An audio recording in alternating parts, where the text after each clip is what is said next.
Oh, that's a pigette.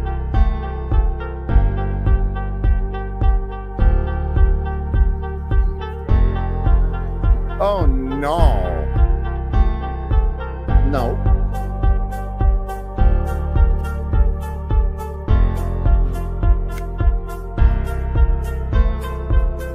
Yeah, of course.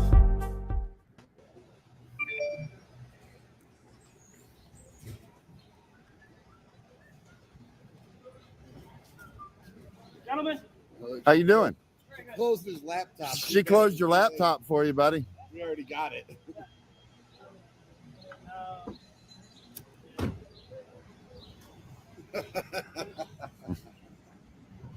You're probably going to get more calls. All right. Hey, keep me up to, abreast as to how many calls you get.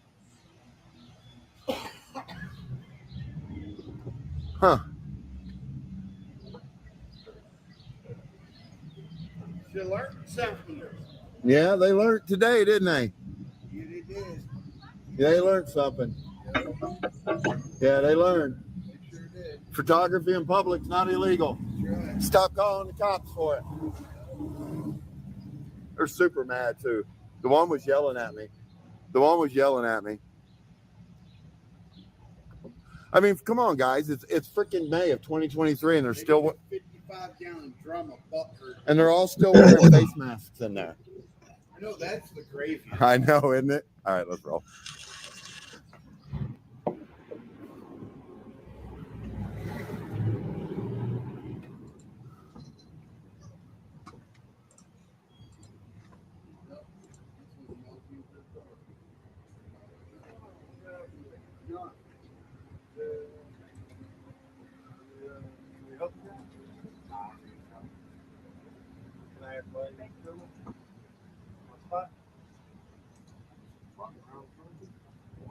Plug your business? no, I don't. No? Thank you. Yeah, get a good inside shot with the door open.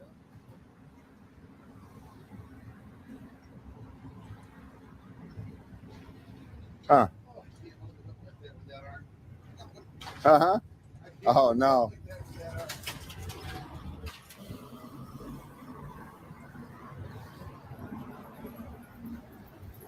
Hey, Gregory.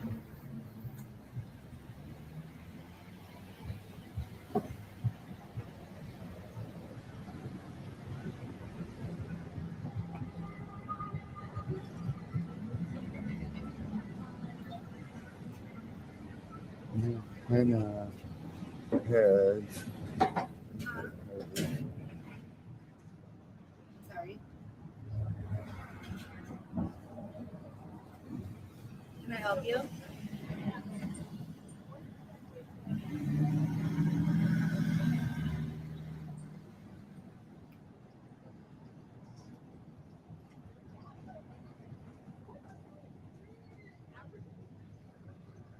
Do you need help with something?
Whoa! He just blew that tire, didn't he? Woo!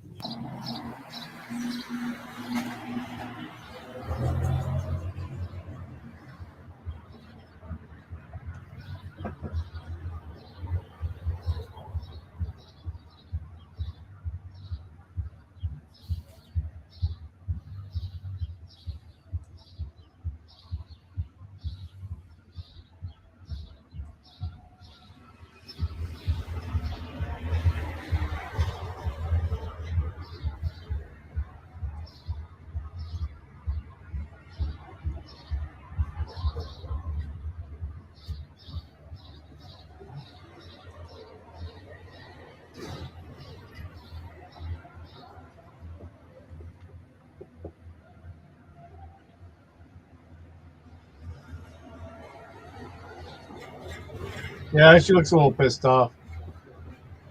You're right. Think about some poker tonight.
Are you guys recording?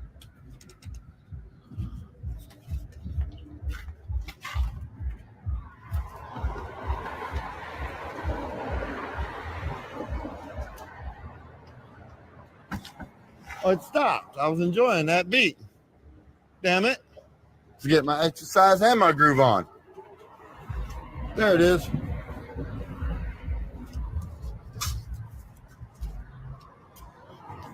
You messing it up.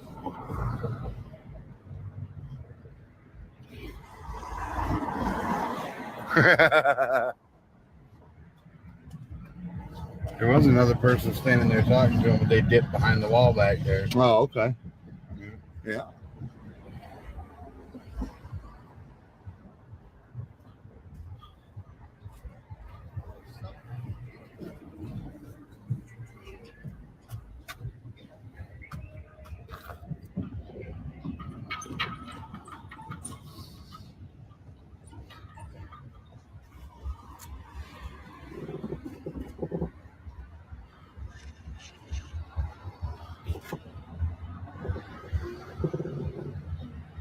Oh yeah. Hey, effing. Sorry, They're hiding something. I'm buzzing.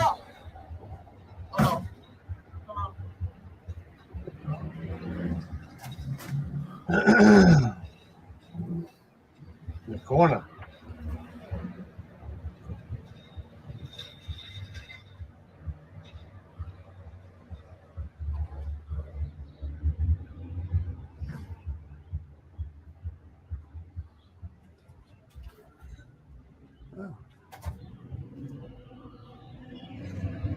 There we go.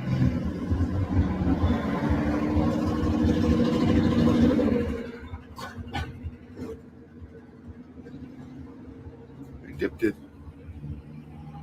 I hope I dropped this ring. This is freaking media. Please get in there and give them a like. He's premiering this right now. I know he doesn't care that I do this, but still, I'm let you guys know. Oh, there it is.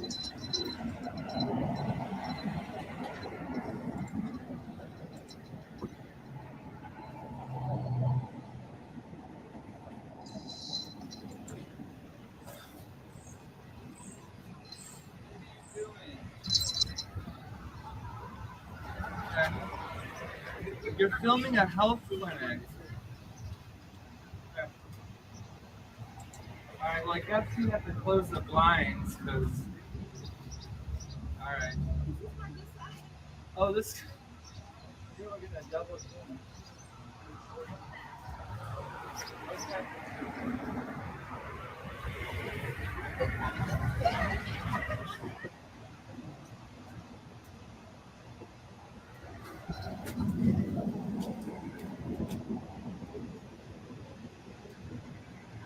Huh. So you got the phone Huh? now. So, yeah, you're filming a health clinic lobby.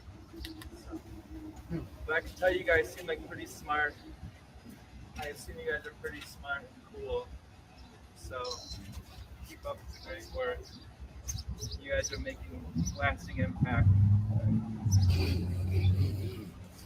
What?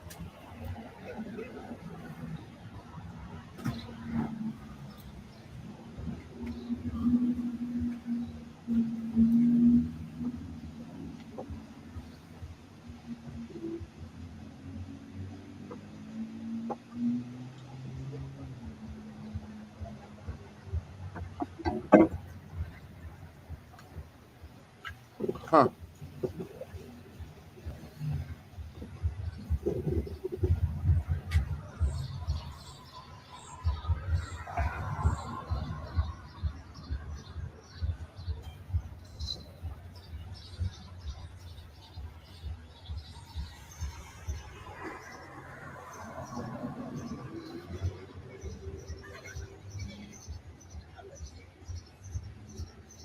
Can we help you?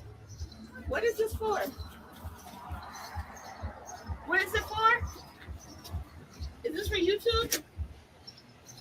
Are you guys church people? And then that's kind of weird that you have people talking to. Where is Dr. Will? Where is Dr. Will? No, they just figured out. They just figured out the blinds. Yeah.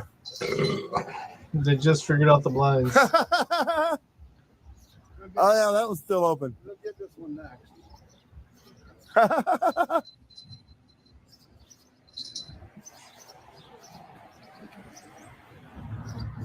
Oh, I'm surprised they haven't got this one yet.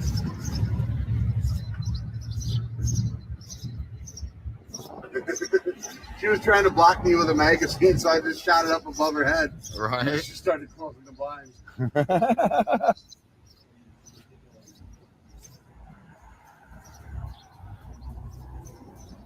I'm surprised they haven't tried to get this one yet. I know, right? Oh, look, there's that guy waving at me. Oh, is he waving? Giving the thumbs up. That's funny. Oh, there he comes.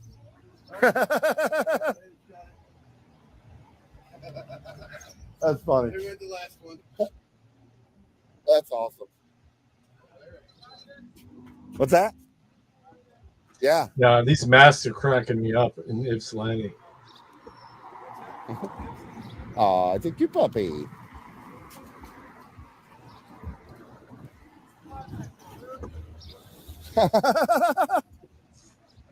Oh, he's cam backing from around the blind. I'm still not showing up in Canada That's yet on funny. Rumble. Hilarious. He's a funny I guy. went straight up to it. He's a funny guy.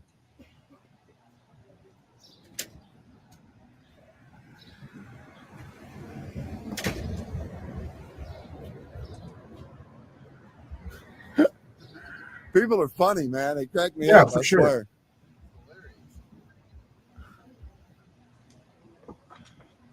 All my stuff is open. I'm not monetized, so I don't care.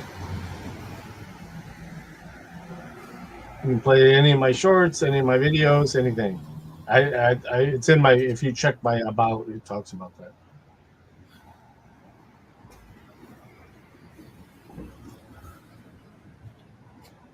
There's 3 of them. I just hit over 400 subs, That though. was the That was third pretty one. cool. I just had a big 3 of jump. them for right in a some row. reason. I didn't see the other one. Yeah, there's 3. That yeah, was 3 awesome. went that way. Not sure exactly. I wish Oh, you always man. wish you knew what did it. Don't. Maybe because I get a bit high sometimes. But it's okay. That's funny. With all you. I'd like to play some poker tonight. It's early.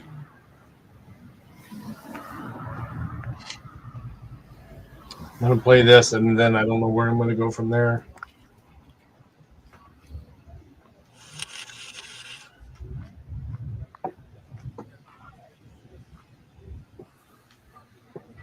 Oh, thank you. I appreciate that. Yeah, for sure. I mean, I don't. It's just assumed on most channels, and if you read their stuff, unless they, only time I've ever gotten hit hard by another auditor was from I'm Against the Press. I've never watched another one of his videos since then. Yeah, he gave him a real quick education. That's all. He's on his way. Let's stand up. Told you, cameraing is Sorry. contagious. With a uniform phone? Oh, they're all dumb. Camera Everybody's is dumb. I contagious. agree. Love that choice. Oh, yeah.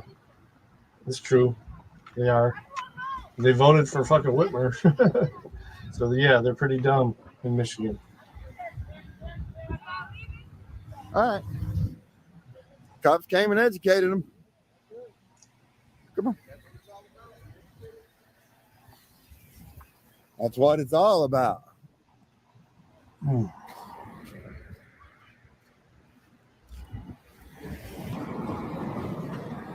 Yeah, I think all them cars parked there have been over to the Riverside Park. Hi, what you guys doing? Who are ya? Hi, Who are ya? I'm Laura Bernard. I own this pharmacy. What can I do for you? Awesome. I'm Spank Pants. Cool. Cool. You want to plug your pharmacy? What are you guys doing it for?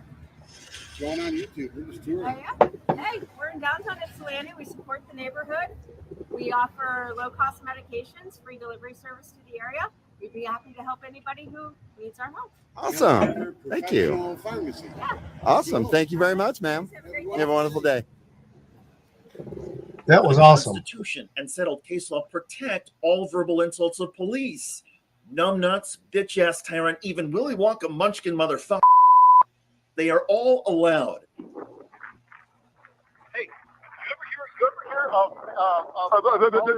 Spit it out, it ain't yours. Spit it out, it ain't yours. Don't start freedom of speech.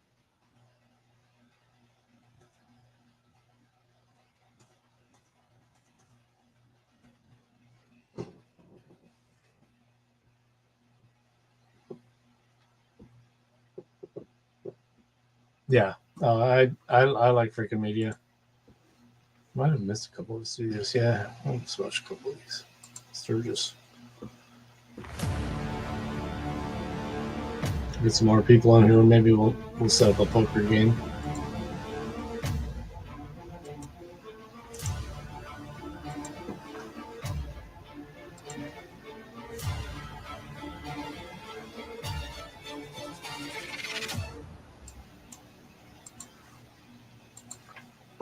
What's up, everybody? It's FM out here with Michigan Constitutional Crusader, and we are in Sturgis, Michigan.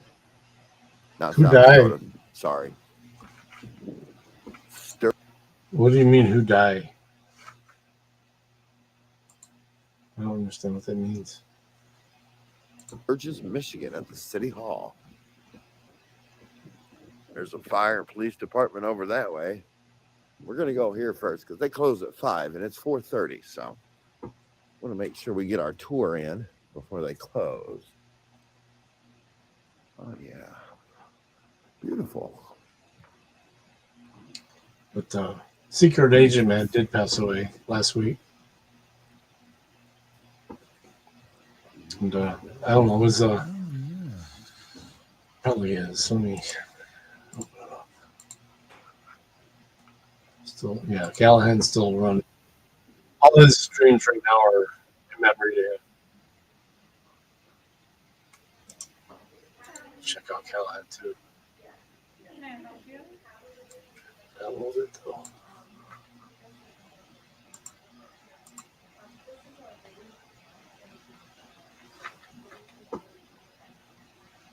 Secret Agent Man? I mean, he's been in a lot of the same chats that I'm involved in anyway.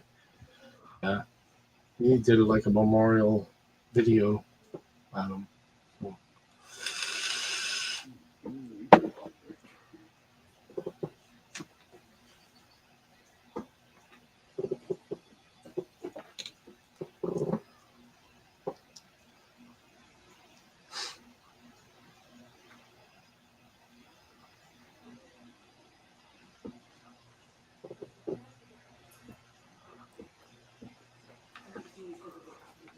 I have my license in maybe like on my next one.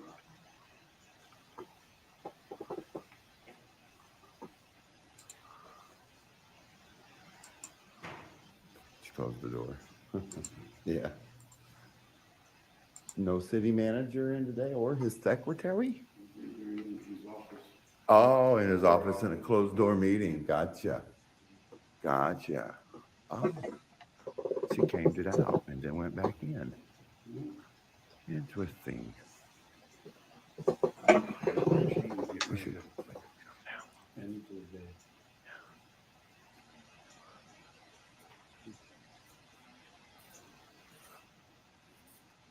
So a link to what? To this channel or this video? I thought I dropped it. Did.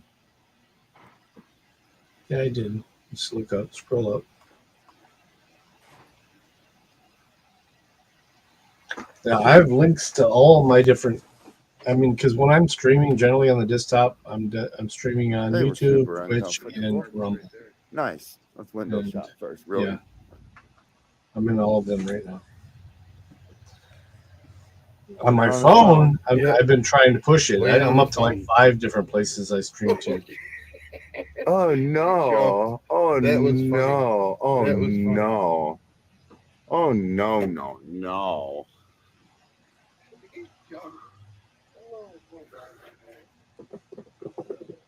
Oh, he's going up to the front now. There's a lot of pumps on that. Oh, those are big sprayers, is what those are. That's a lift. That's a ladder truck. Yep, ladder truck.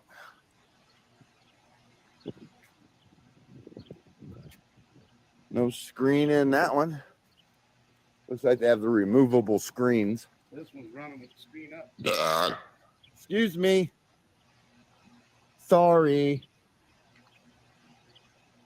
Oh, yeah, there's the ball log. Oh, nice.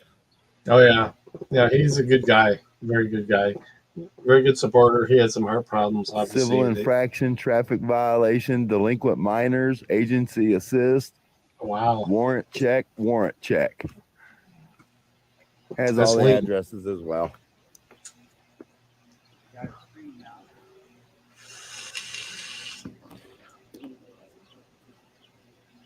You know, this is their PD right here, guys. This is Frickin' Media nice and long dreary hallway.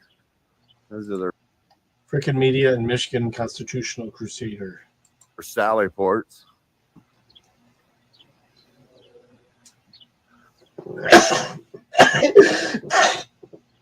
Oh, sorry. Frickin' Media is the cameraman. That's the big guy is MCC. He's a good guy too. Wow, cool. Wide open. That's awesome. Airing it out today. I guess. Yeah. Cool. I know, right? Radio room. It is public, yes.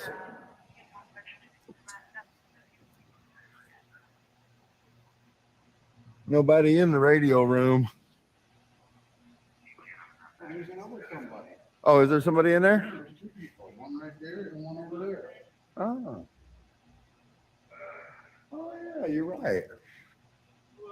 Hydrant, How are you guys today? hydrant locations. Cool. How can we help you guys today? All right.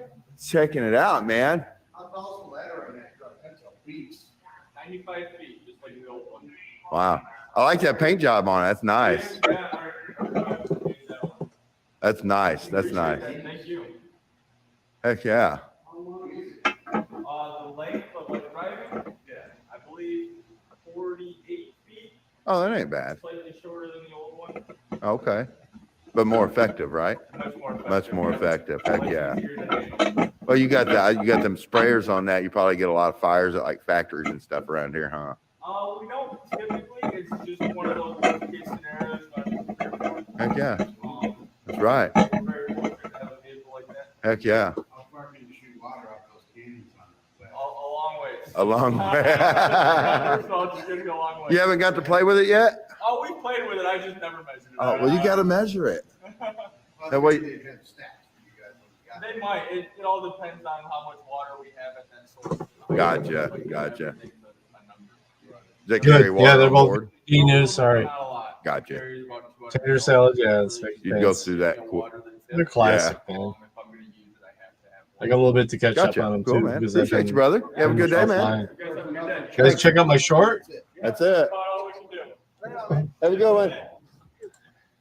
You check out my short with the dog howling at the sirens. I didn't even hear him, and then he ran to the window, and I knew, and I grabbed my camera real quick, and I started recording. And then as soon as I started recording, I could hear it. It was crazy. He heard it, and the way he ran to the window, I knew what he was hearing.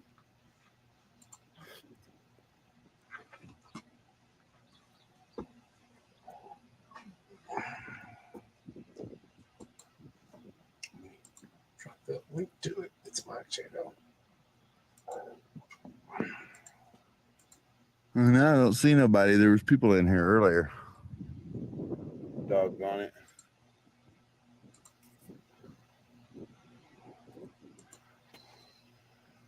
Yeah, there was people in here earlier. Now they're gone. Maybe they closed at 4:30. Oh, here we go. She's not happy. Look at her. Look at him up and down. It's like, you man. You think you can outman me? Oh, there's the picture. Damn it. She's laughing, which is all right. She's like, yeah, this is stupid. But we'll see.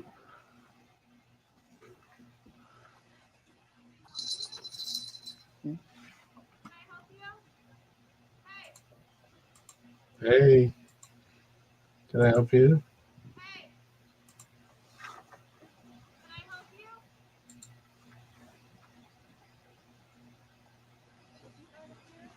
Hey, D News, you want to play some poker tonight, man? I need you to get some more games in, dude. More than me.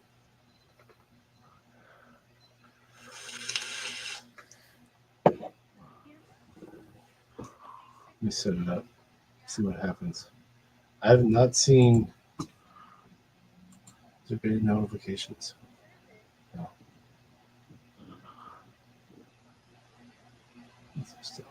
Oh, yeah, I didn't play that. Can I help you? Sir. Can I help you? Huh? Can I help you? Oh, yeah.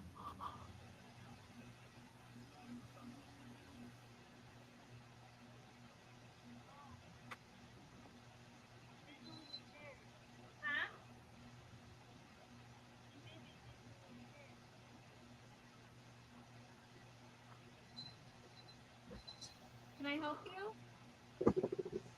Oh, disenthrall. Shit. Huh? Let me find some shit here. Okay. Let's pop off. Great. Great. Great. Yeah.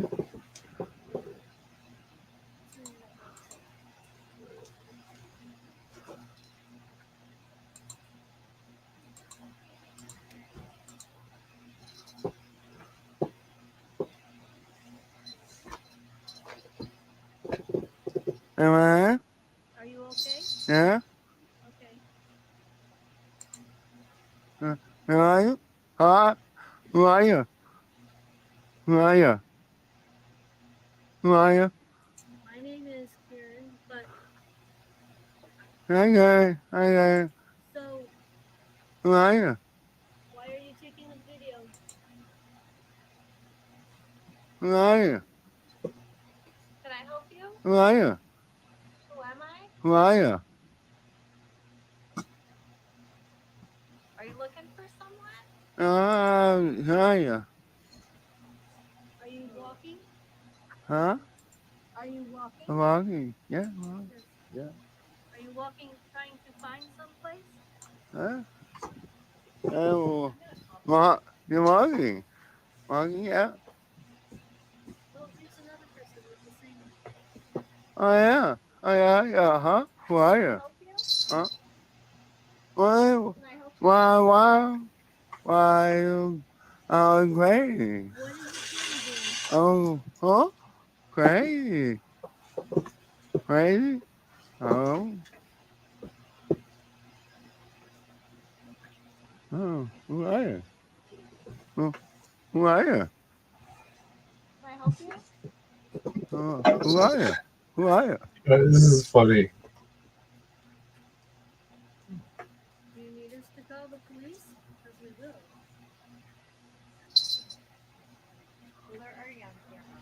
Where? Anyway, we have Who? cameras outside. Who? Yeah. What? Oh, where? Where? Wow.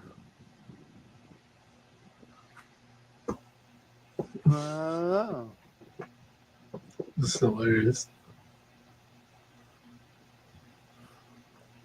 There you go. Right there.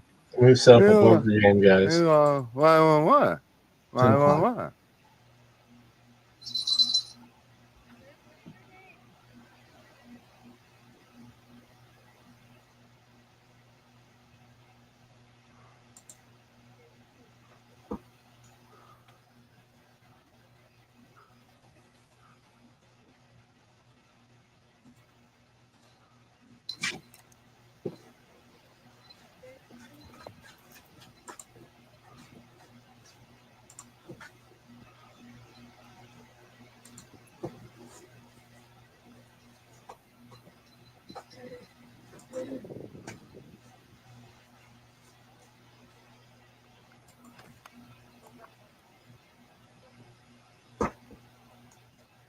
Sir, this is no smoking building.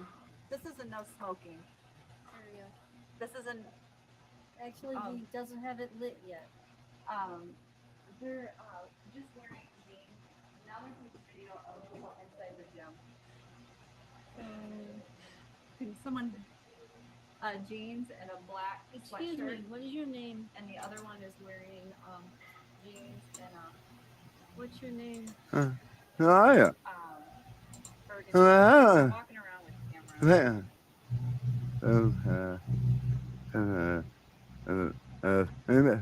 Pay man. Pay I know, but man. correct. Paying bills. They're right at the entrance. Pay, of thank the you, gym. thanks, spank, You went to the bank. Please hurry. spank, You Bank. need me to move? no, spank, Yeah, and I have a lady trying to What? spank, I don't think so. no, bang, pass, We don't know. It's not. me, no, me, bang, pass, bang, Please stay pass. here.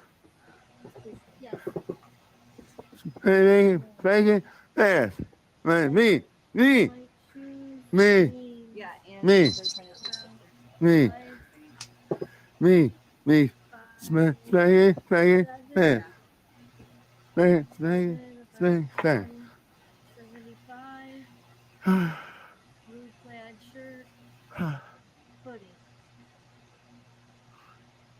Has a cigarette and a lighter. He walked in the gym and they're taking a video at the entrance.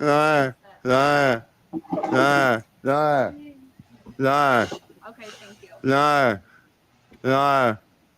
Woman, liar, I'm sorry.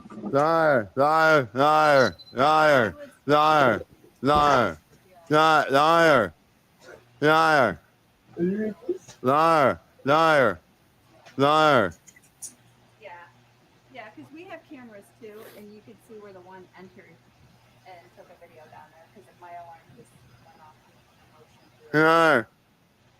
Oh, not you, no.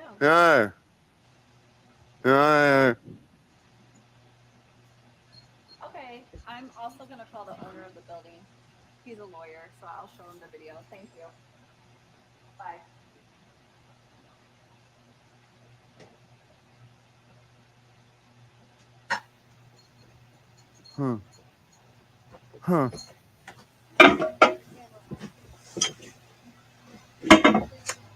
This is hilarious.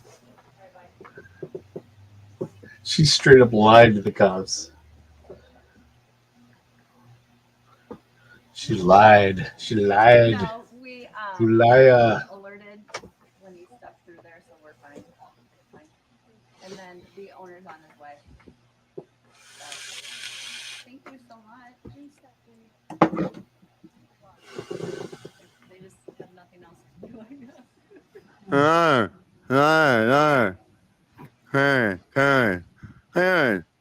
Karen liar. That's Karen? a Karen right there, and she's a liar. Right? So what you guys doing? What you guys doing? I kind of thought maybe in the second tag team, but what's that? So what are you guys doing? Fuck you too.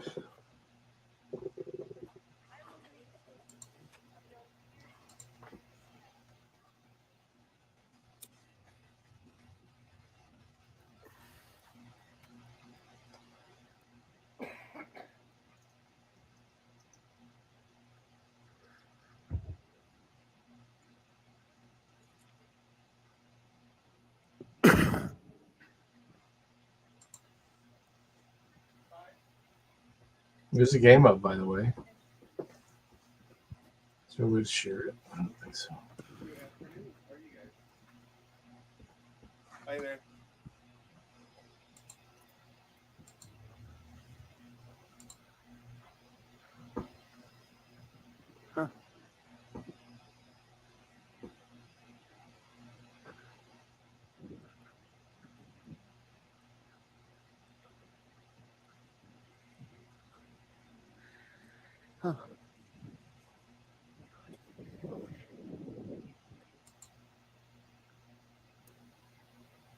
He's recording something in his dash cam. Yep, it's on and it's recording. That's what it shows. Hey there. How are you, man? Can you speak?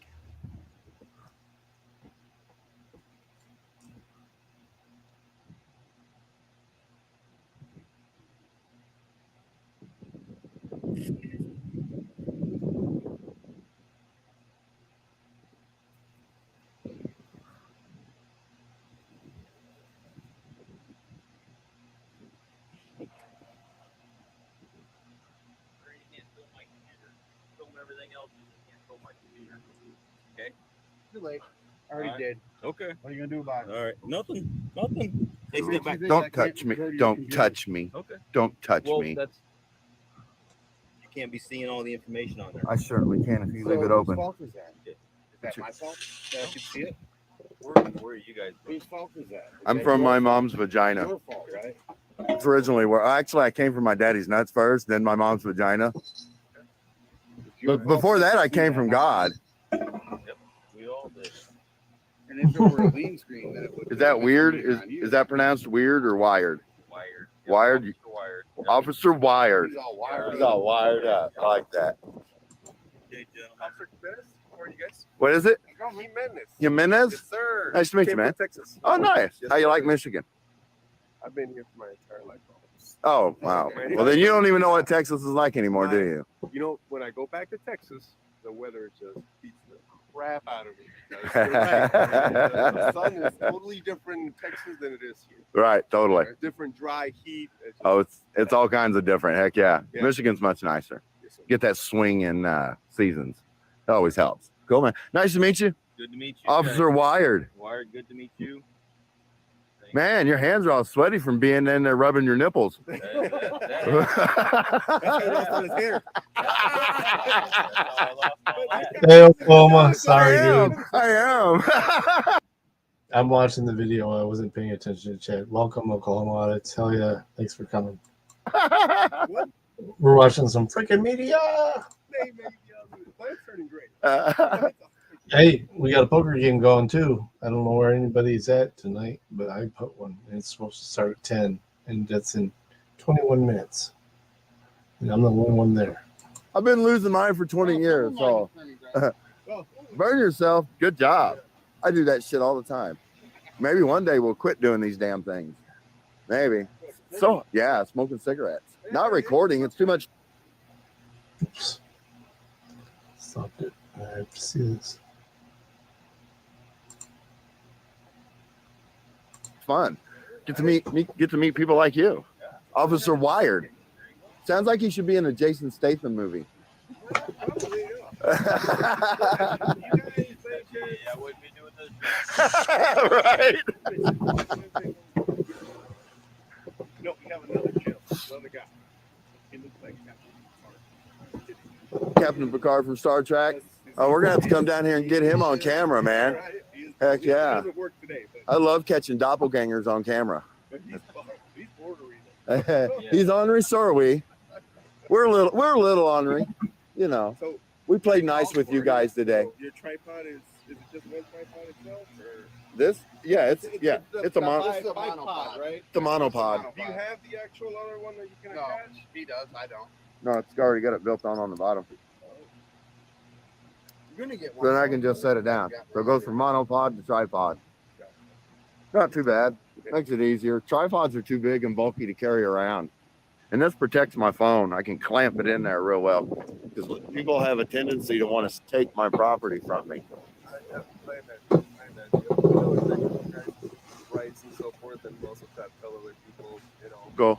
And we're like, yeah, let everybody be. Did they show you the video of me supposedly walking in the door? Yeah. No, they did not. They No. said that they thought you were going to, but you didn't. Oh, okay. That's fine. She told dispatch See, that yeah. I went in the door. Yeah, she told dispatch that you actually went in the building. I'm like, no, he didn't. You're a liar. Stop lying. Yeah, no, if you guys just do what you're supposed to be doing. That's all we do, man. That's all we do. We look for great officers that know what our rights are and they're willing to educate the public and not down talk us when they're doing it. Oh yeah, they just do it for clicks and views. That's not what we do. We don't do it for clicks and views. It's education, man. Yeah. And because this is a waste of your city's resources, having to be out here with us, and you could be doing something more productive for the community. We told them. I just wish you would take that blue line flag off, because you know that's actually in violation of an MCL. I'm sorry that It really is. And a lot of departments are being forced to take that off their vehicles. The American flag is one thing, but that thin blue line flag, a lot of people are starting to look at that like it represents a gang. You know what I mean? That's how a lot of people are starting to look at it. And it actually, Michigan is one of the only states that have that law, an MCL, that says you can't desecrate the American flag and you can't use it on the police vehicles. It doesn't word it exactly like that, but I mean, that's what it breaks down to. There's a lot of veterans that really hate that. They really do. Are you guys vets? I'm not. My brother was, or is. My son's fixing to join the Marines, so I mean, I support our armed services 100%. Who? Your son. No, he'll be 22. Oh, okay. Yeah, he'll be 22. So So when he gets going, tell him thank you for his service. I absolutely will. Thank you. I'm sure he'll appreciate that. Heck yeah, he's looking forward to it. So I can't say I completely approve, but you know, with the condition the world's in today, you just never know what's going to happen from one day to the next. You know, it is very scary that I could be sending my son off to potentially war and never see him again. You know what I mean? But it's his choice. He knows what he's getting into. So it's kind of like cops. You guys know what you're getting into when you become a cop. I did. You didn't know what you was getting Nope, into? I did not. You know, hold on a second. You remember the movie? Not the movie. The TV show Miami Chips. No. Chips. I remember Chips. Oh no, that's exactly what got me in trouble. You found Ponch's doppelganger. We did. Yes. Where was we at? Michigan. Ferndale, Michigan. Yes. Dude, he had the right glasses on. Everything. He looked. And he's like, no. Another guy pulls up his phone that he was working with and shows him, and he's like, Well, okay, maybe. up on stage jamming his guitar. He's taking his head, yeah. Just let you guys know we'll probably be in town for a little bit, so you're probably going to get more calls. Okay. Are you guys from Dixon County or no? No. And what we hope to achieve is that when people call the cops on It's a good people one. camping Yeah, on a it's always good to sidewalk, see good that ones. the dispatch can discern what's really going on and that we're actually on public property. Right. And there's No, no I'll need look to it up. involve the You have a link? police, and they can educate them over the phone. You can drop a link there. You have the ability, Mr. Oklahoma. So you're not wasting community resources to come out and deal with, calls that honestly shouldn't be made. You know what I mean? Because I got some boring shit coming up after this. No one's gonna. I'm gonna cancel this game. Because you guys suck. 15 minutes out, nobody else is in. I guess we'll turn around. Boom. Boom. All right. Because they'll ask us what, like I had fun with them, but normally somebody says, "What are you doing?" I'm like, "I'm just taking pictures." And then they want to ask another question. And then I'm like, well, I only answer one question a day and you just wasted it. I'm sorry. Not answering any more questions. And then they want to call the cops. And what is that? I have indoctrinated. Breaking news now, just dropped a bomb. I'm trying to figure it out. Oh, it's because I don't want to answer their questions, you know? So, you know, they get an education and a moment of hopefully humility. And it humbles them a little bit and clarity, you know what I'm saying? Just because somebody's walking around in public with a camera doesn't mean they're up to no good, and you should call the cops on them because they don't answer your questions. I mean, is this anything but the obvious? Especially if they didn't come in your business. Yeah, that's cool. But, you know, a lot of people are confused about what they actually own, too. I mean, they have a right to ask them. I'll set up another one in Oklahoma. It's early. I figured that. I just looked at my time, Eastern time. They don't have a right to an answer. That's right. Yeah, pretty much. All right, guys, we'll let y'all get back to it. We won't talk your heads off no more, man. Thanks, guys. I appreciate it, man. Yeah, you guys have been awesome, guys. Appreciate you. So, Oh. since you told me you guys are going to be here for a little bit, can I at least get a first name so I can tell our guys that Tater? Tater salad. My friends call me Spanky Pants. Spanky Pants. Spanky Pants. Tater, yeah. All right. Tater salad and Spanky Pants. That's right. Okay. We're like a modern day 357. Laurel and Hardy. Welcome 357. You know what I'm saying? We just don't have the suits and the hats yet. We're working on it. Okay. Have a good one, guys. Right? All right, we're gonna set up another game. Cool. 357's in here. Unindoctrinated's in here. But then the manager dude walked into another. Let me office, fix the standing there, problem. he's like, "Go." Cool. All right. Let's see here then. So, yeah. They're all calmed down. Nobody's tripping out. And did you go down further? Just to the end of the. This here? So where's this alarm thing that I supposed to be set off? I don't see them. Oh, there's more. Here. Yeah, I came down here. Oh, okay. This is as far as I went. It's a hippo and a turtle. Yep. Oh, this is under construction still. All right. I guess People in these I'm going to stop this video, guys. We'll see you on the next video because we still got to do window shopping, but I got to get a hold of Just Shots. Okay. So, Yeah, I guess we could. I guess we could. I'll walk down here. So hold on. I'll keep going. We're going to check this place out. It's called GT. All right. What's up? Tournament is oops.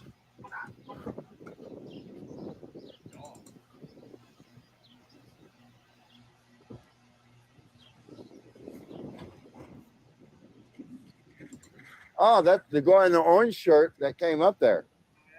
Yeah, I guess the landlord or the property owner. He's right here. Yeah, he's right here. Oh, yeah, he is. Checking his email. All right, Oklahoma's in here. Let's do it. Easy to get it. Fairly tinted windows. I mean, they're not super deep. Oh, there's somebody working. 40 minutes. An hour late, Reg. Come on, Oh, now. nice. Let's fill this table again. We did it earlier this week. Last week. I guess you should ask your boss for blinds instead of a raise. Right?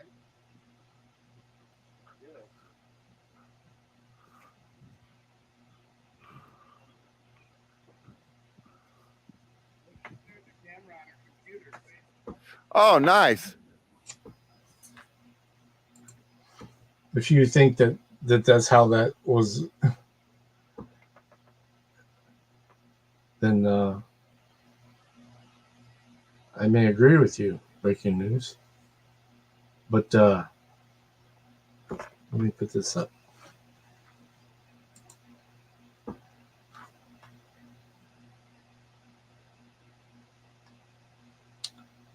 But what do you propose as the alternative? Is my question.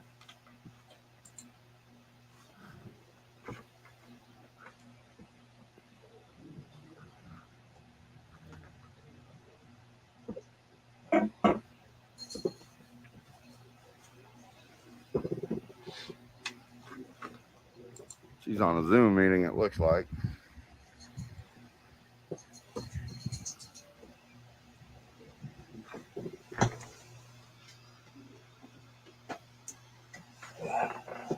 Hey, get better light.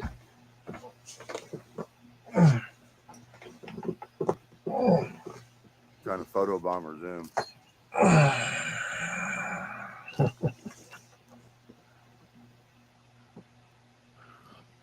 Know your body. Know your body.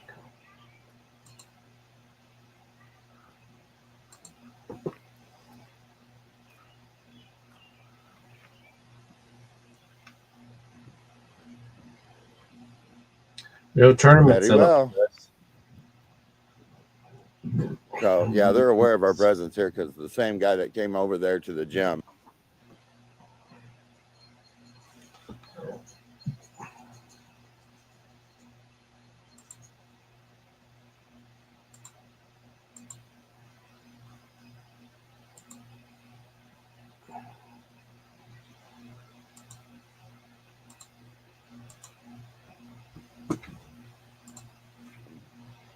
Who is apparently the property owner, is also inside this building. So anyway, all right, we'll see you at the next one, and God bless. The Constitution and settled case law protect all verbal insults of police. Numbnuts, bitch-ass tyrant, even Willy Wonka munchkin motherfucker. They are all allowed. All right, he had another video. I got videos stacked here tonight. Hey, get in here for 357.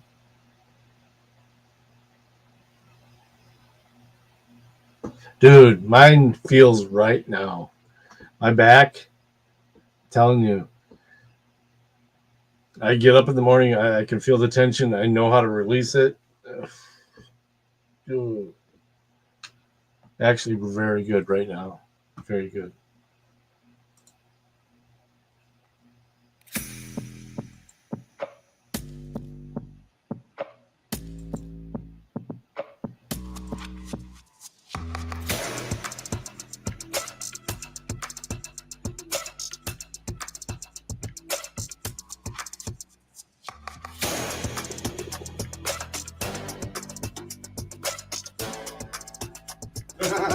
Oh no. No, he's not. Hi guys, can I help you? Wow. I think I left Michigan and went to Hawaii. Okay. Can I ask the reason for filming? Right. What's the reason for filming? Like I said, you can ask. Okay. You don't have to answer. I was just curious. Thanks, guys. Nice shirt, Josh. Appreciate it. That shirt is awesome. It's so. It remind. Are you ready, kids? It is bright. It was, SpongeBob? a little colder today. Right on, man. I know, right? Veritas, True Food, owned by Project Veritas. Wow, looks dead. Yeah, there's 357, get in here. Oh, he's tasting the drinking some vine. Chardonnay. Yeah, he's back there drinking some Chardonnay. Back there drinking some Chardonnay. They're sharding? They're sharding. The Chardonnay. Chardonnay. What on this side? I don't know. No, looks pretty empty. It's not dinner time. It's not dinner time. It looks like a fancy restaurant. All the fancy folded napkins and stuff sure ain't Burger King. FOIA request in the Jeep. I'll walk this way.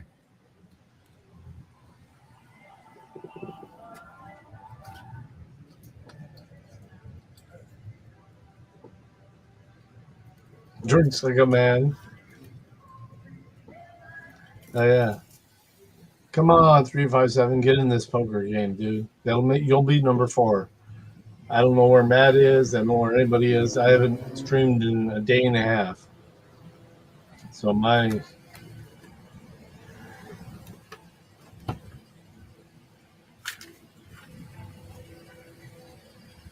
wow, that's weird. It usually doesn't show this shit.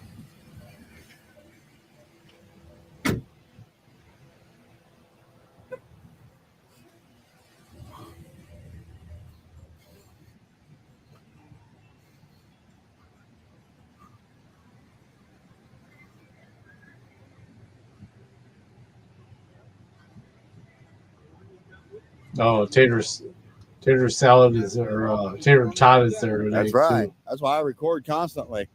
I suck at taking out, trying to get a snapshot. I get it on video and then capture it in a snapshot.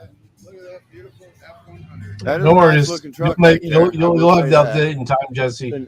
Nice looking.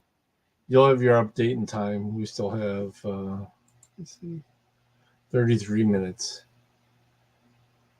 I know I went early on the first one. I should have announced it earlier. But yeah, 33 minutes for the next one. And for, yeah.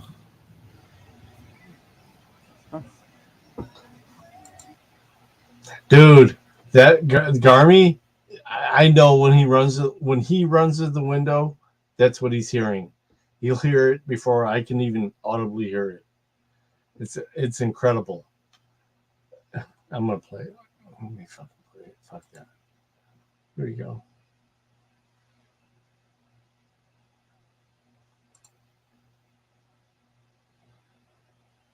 He ran to the window and I knew it. You can't even hear them. Now you're hearing them.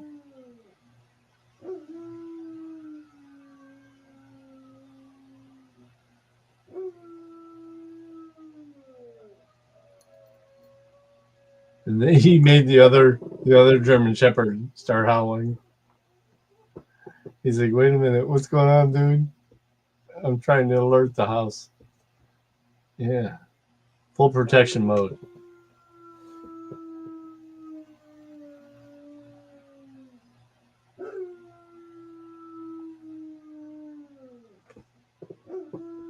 Yeah, 357 needs to be here. Where the hell is he? I agree. Here we go. Where at? She must be doing her homework. I can't see. Writing stuff down. Oh, there it is. We're gonna play this. Oh yeah. I would assume. I could be wrong. Could be.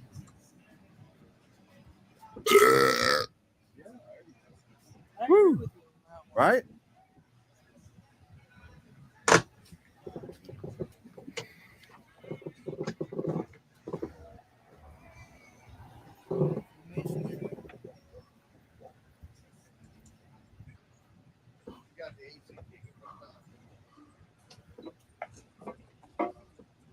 Thank you, sir. Gotcha.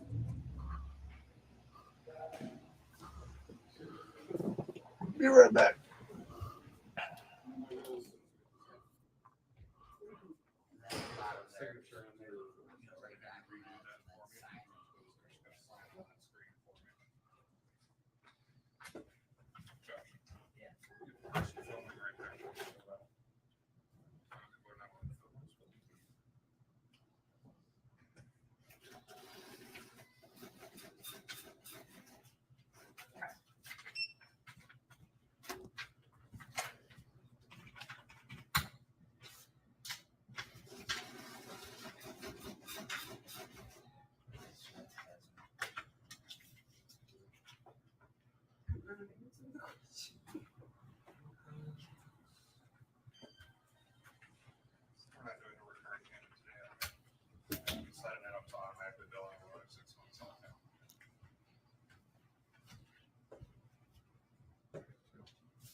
I didn't even look. Phil's really upset. Yeah, Phil's really upset. Josh don't seem to care, but Phil's upset.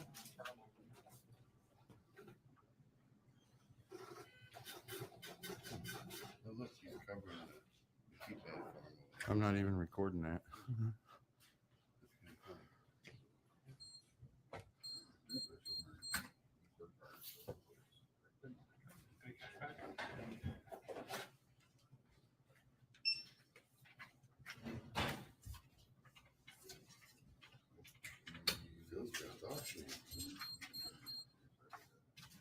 I'm trying to help you out. Well, that's Josh. Yes, Josh is dressed snazzy. There's something I can help you guys with? No thanks.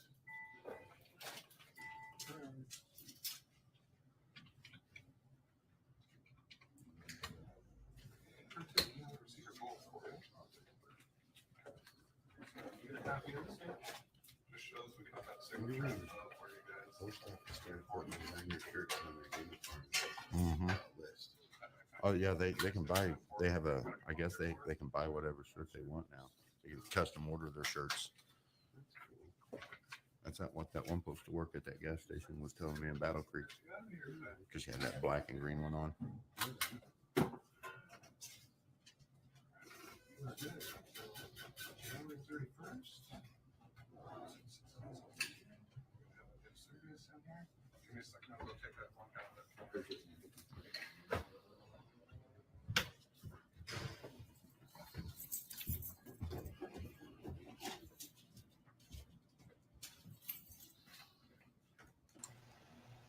What did I miss? Did something just happen? Hey, Anna, get in this poker game.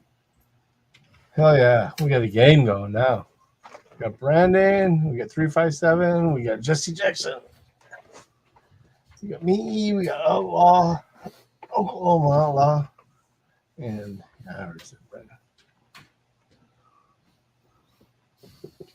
Full table. Poker kids.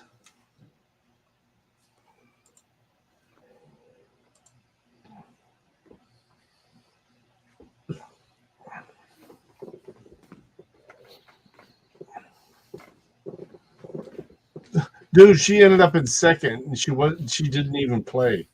I fucked myself. I got third. So Hi, how you doing? I lost against somebody that wasn't playing. Where's this go? Oh, okay, cool. I don't want to go to no college. I'm too old for college. Please apologize, but you know what? She doesn't need to apologize because that's ridiculous. I was betting hard against the person. I knew she was out. I knew she probably fell asleep or something, and I was betting hard against the other person, and the other person fucked me.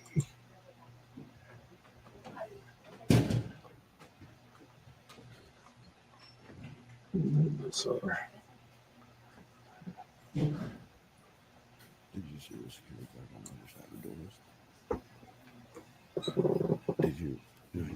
Yeah, right through those other doors to the left. Yeah. Who? Phil? Oh, really? Oh, okay.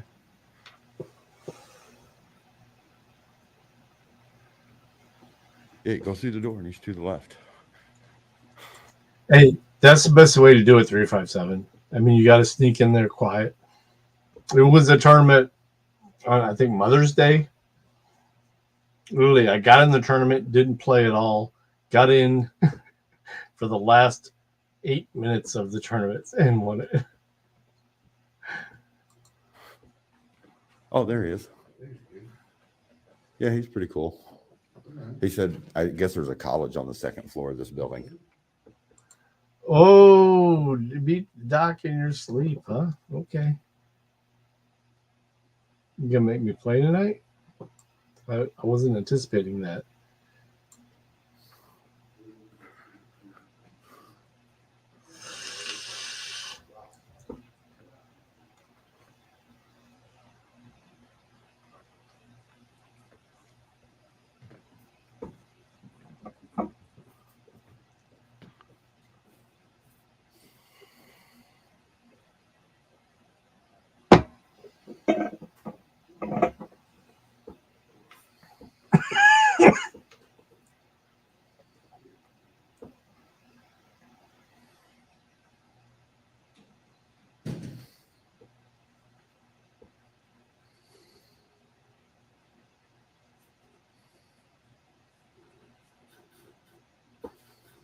Yeah. You know what? The only thing that sucks is having an ego, Jesse. Having an ego. And believe me, my ego is Phil, the one over here. affected Yeah, by Boss of the Hog. Oh, okay. Yeah, he was the one that had a problem as soon as I walked in. Telling the other one, there's guys over there filming. They're not supposed to be doing that. I just want to see what our head-to-heads are.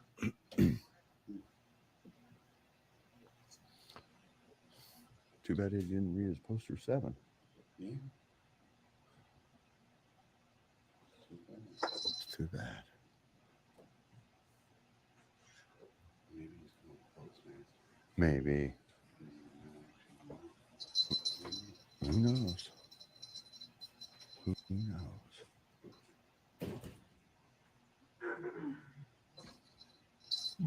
Hey, good hands happen.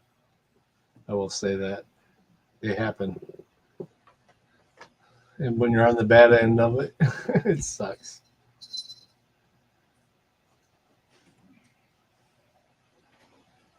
We have 7 players, guys.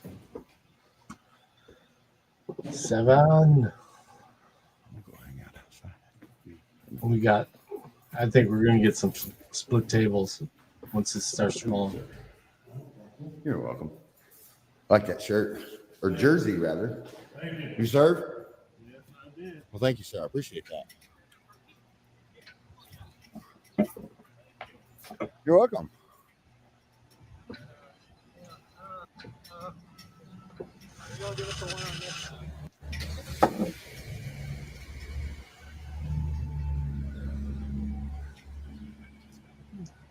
Jackson. Dodgers cap. Why is it doing this? I think it's That's the Walt source. over there. Walt. Miller shoes. Not sure what that is. I'm not getting in. it. Okay.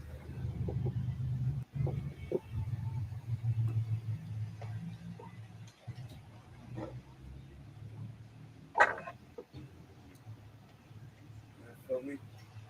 What? Can you not film me? I'll get out of my camera then. Dumbass. Oh, I'm buying. Tell me not to film me. That's kind of cool. Get the hell out of my camera then. Go behind me. Some people just think they own other people. Man. Guess you should have crossed the street down there. You walked all this way seeing I was recording. He was walking all the way down that way. Come by and don't film me. Shut up. Counting cards. Absolutely, you could do it. The mind you have, you could do it. It's not hard. Once you learn the basics of it, you could count cards. What?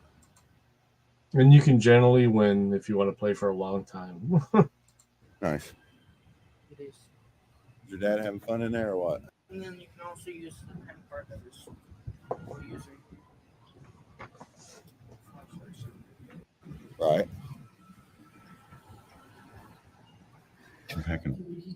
Josh is back there walking back and forth on the phone. He's about to lose his mind. See if he walks by again. He probably won't now that he's seen me standing here recording. We'll see though. They're rather busy, aren't they? Yeah, what's going on? Huh? They're afraid of us recording, so I don't know what's going on. There's only one guy working. They're allowed to record. Yeah. It's not against the law. There's one guy working, the other guy's in the back on the phone, so he can only help so many people at once. What are they so worried about? Because we're here with the camera. Yeah, but what are they so And Anna, that's the best. Trolling somebody without them knowing they're being trolled. It feels so fucking good. worried about? Well, Josh thinks we're not allowed to record inside the post That's not office. true. Oh, I know.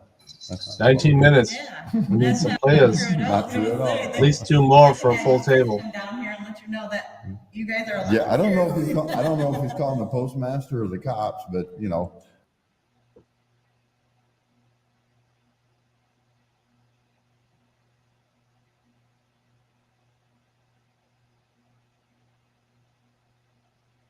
Yeah, it is different, Anna. It is different when you play on your phone because most of the time when I'm playing on my phone, I'm either laying flat on my back on the couch or I'm driving. Sorry, I can multifunction, or multitask, whatever. I can't right now, but I wouldn't leave this house. But yeah, Whichever one, I don't care. The cops come, I'll deal with the Are you cops. guys like the ones that like go on Facebook and YouTube. Yeah, yeah, and because he can count cards. What's your guy? Yeah, 3 5 because he can count cards and they know it. They know he can. It's not hard to do it once you learn and you know study it. Just like any other education, if you did that, you could learn how to do it, and you would win in the ultimately. But sometimes it takes a lot to get there. What is his name? Because I watch a lot of videos. Mine's freaking media, and that's Michigan I'm not, but yeah, okay. Anna. Constitutional Crusader inside. Yeah, right there. That's your dad? Yeah. That's fucking awesome. Yeah, they can't do nothing about it. No, they can't. They think they can, but I agree. James did have a hell of a stream, and we'll go to that. But yeah.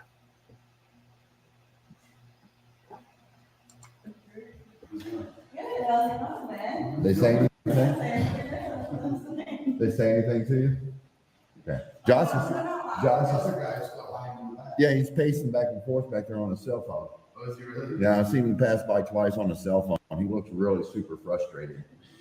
I'm so glad I stopped in Dave. I wasn't going to. I'm so glad that I stopped. But I just gotta know. Like, I know it's for everybody's amendment and all that. What they do for you guys. Yeah, I mean, that's what the court order said. He had to have an escort. He'd say, where the hell is my escort? It's just the post office. You just go to the mall? Yeah. Were you guys the one over there in Manchester or Clinton where they called the cops? Yep. Huh? Yep. Yeah? That was us. Oh, Where? Manchester? That was definitely me. Oh, that was probably you. I don't recall having been there. that's great. But they call it, there's Josh. Where the old Fort Dam is? Uh-huh. Yeah, that was me. There's Josh. Oh, yeah, he's on his cell phone.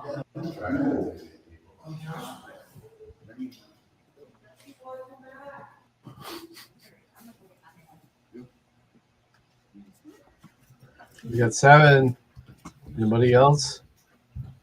I'm surprised Friends and Code isn't doing anything tonight. But you know what? People have lives. I get it.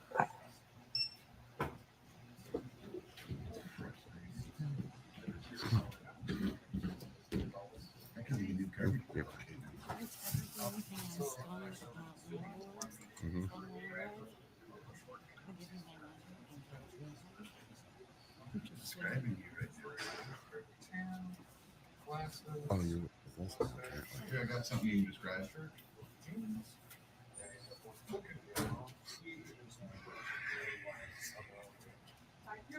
He's about 6 foot. 6 to 10 is a no. Good mic. I think so. I don't know.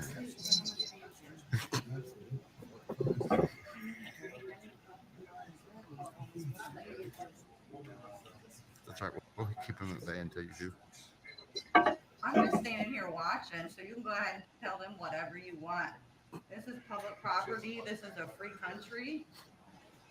And I haven't done anything wrong. Are you going to talk about this man that's standing here in a white shirt with a postal box? Because I just come in to check my mail. I'm just wondering. Like, I haven't done anything. Yeah, we don't even know who she is. She's a customer. But I'll see it here now. Totally live stream this. I don't even tell me anything. I was just being nosy. How did he pass the civil service test? I wonder. Okay. I'm recording Phil anyway. That's frustrated feelings, Phil. Everybody. I don't know what his problem is. He's calling somebody and explaining our description to them. Oh, no, we're going to be on America's Next Most Wanted. All right, yeah, we don't. He's going to be my thumbnail. Frustrated Phil, the newest garbage out kid. Definitely. I'm going to have to go grab mine. Absolutely.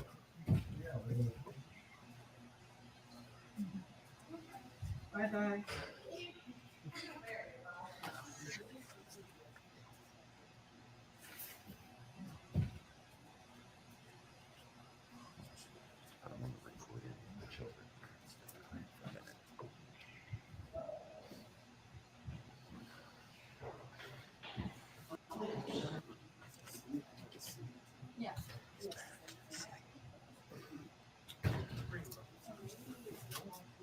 Thank you so much.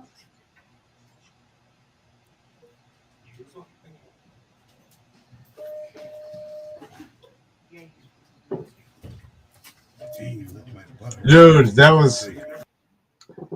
It's not, but it was fucking hilarious. Because I think they totally bought into it. Except for the girl on the outside there.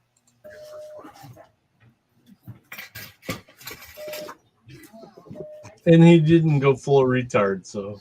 We'll have to have a special delivery to this one. Case of butter. Right. I didn't even return you on this one.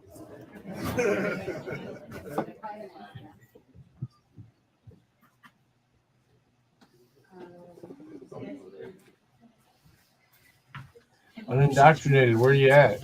You gotta get in this poker game. Freaking media. FRICN.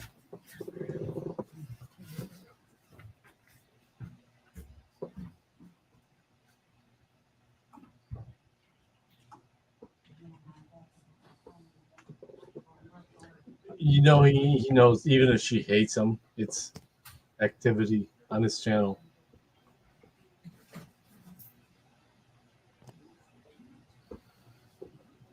He's playing it smart.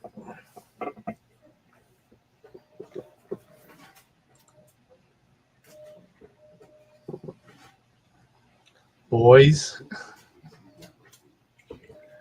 I like that. It's cool. It's a cool term to use. March of the Penguins?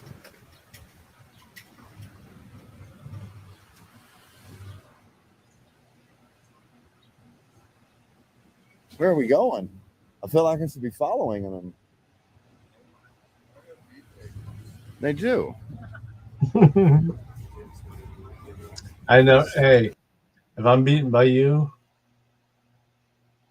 because I've played with you many games, I don't feel like losing.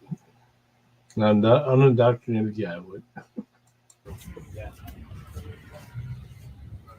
Yeah.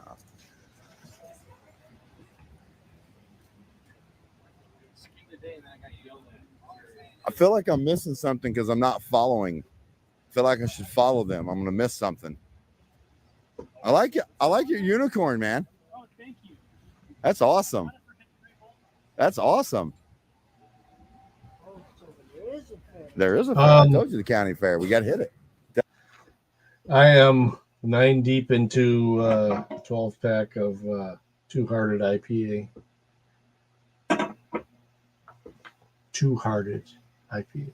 Definitely, we can get in without having to pay. Normally, you can. And I'm smoking my mixture of my herbal remedies. You might have to pay to park. They normally don't have a gate fee. You have to buy an armband for rides or tickets.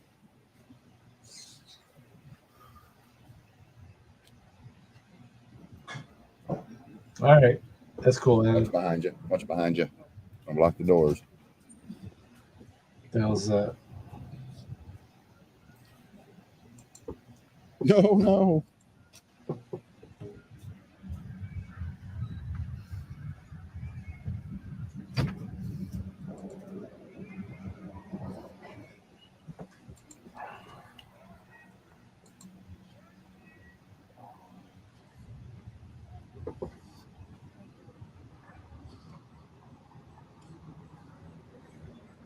We meet again. Oh, yeah. Tons of them. What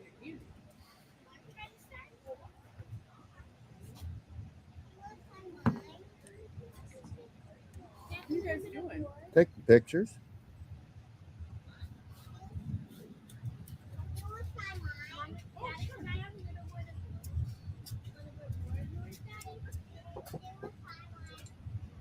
What are you guys taking pictures of? Anything I can see.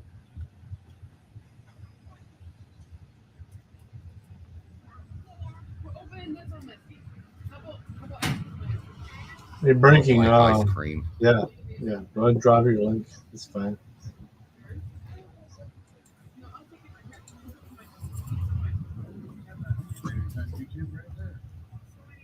Got some good stuff. It'd be No, even better definitely if she's start watching playing your some channel, of it. wouldn't it? Wouldn't it be awesome?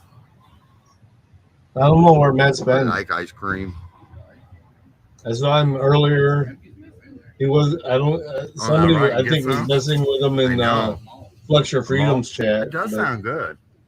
It does sound I don't good. know Yeah. if he even responded. I didn't see a It's response from him. RJ's. What's that? I already got it. I already got it. I can't rewind right now.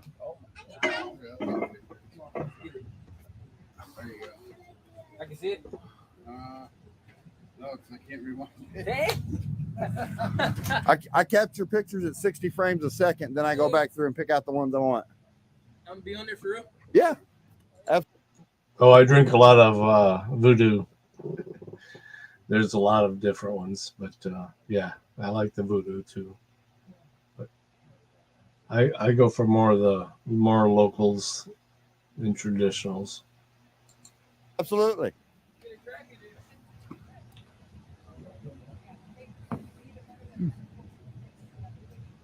Go.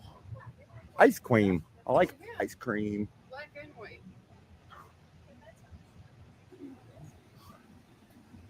What's this? Oh, there's a bar. Who's that for? For breaking news? Yeah, I'll send it. Let me know who that's for. Something. What is this? Oh, here we go. Agma Brewing Company. Agma. Yep, Brewing chugging brew in there. Oh yeah.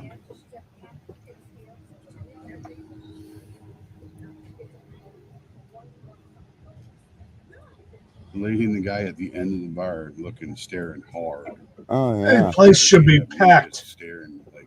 And that place should be packed. What you guys doing, right, Walls? What's If that? they had good beer and they were doing the right thing. Recording video. No. Recording video. For what? What purpose? For YouTube. For YouTube? Yeah. Oh, personal? Huh? Personal? Frickin' media. What media? Frickin' media. FRICN. Frickin' media. That's the name of this channel. That's my channel. Really, that channel? Yeah. No, don't get me on. Oh, you're on there. You're already on there. Well, you really shouldn't come up to people with cameras and Well, say, you was doing my store. So yeah, you're in there working, right? Everybody's in there working. I was admiring the ice cream, man. We was thinking about coming in and getting some, but I don't think we're going to now. I don't mind. I was just wondering. Oh, okay, cool. Yeah. We're just walking around downtown taking pictures of everything we can see. What you're doing right now, I don't want you doing that if you don't mind. Then walk away. Yeah, it's like a security thing. You know what I mean? Yeah. I always got to keep my camera pointed and watch in front of me because I've been assaulted so many times. So it's a security thing for me. I want to make sure if somebody does something to me, it's on camera. Oh, he's gonna cam back us. Oh yeah. Oh, turn it sideways, bro. Turn it sideways. Yeah, turn it sideways. Or not. What's that? Yeah, there you go. Make sure you go like and subscribe, bro. Yeah, YouTube. All right, man. All right. You want to plug your business? We'll put the plug on our channel. Come check it out. Oh, all right. Yeah. Heck yeah.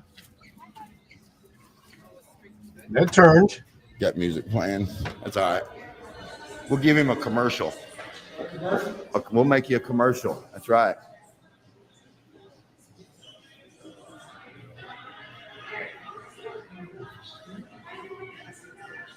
Look at all the sweet treats.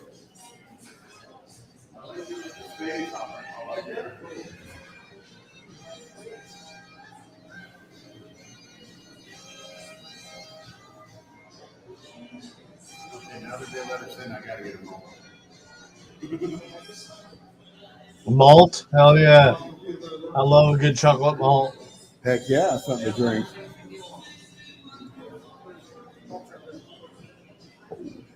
Since you let us in, can I get two? Or you want one too? Yeah, I'll take one. Okay. Well, how much are they? I got it. I don't care. Can we get 3 chocolate malts? And I gotta say I love 8 Ball's answer. Here we go. Wait. It really gives a fuck. You got cotton candy. All kinds of cotton candy. Pickle flavor. Pickle. Oh, what the? I don't know what I think about that. I don't Dude. know what Butter popcorn. My wife would love this pickle cotton candy. Oh my God. Where's this at? Jackson? Oh my God. It's too fucking far away. Jackson. Pickle cotton candy. Oof. Corn cotton candy, spicy pickle cotton candy, Mexican hot Okay, I could go for the spicy pickle cotton candy. chocolate. cookies and cream. Those are some flavors I've never seen. Root beer. Those are flavors I've never seen. And then what do we got over here? Oh, gummies. Gummies, saltwater taffy or watermelon taffy, chocolate. All gourmet treats here, guys.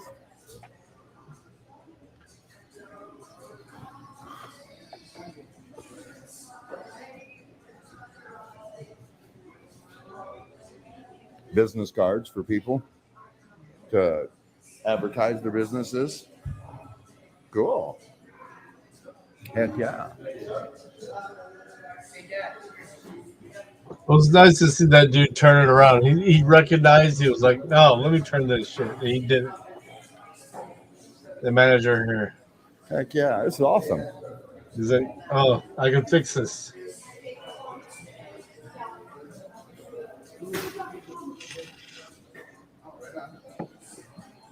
Heck yeah. Oh, nice. No, I love dill. No sweet pickles.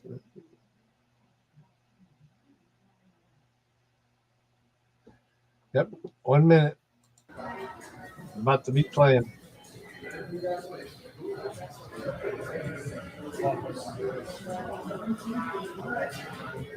Their prices ain't that bad either.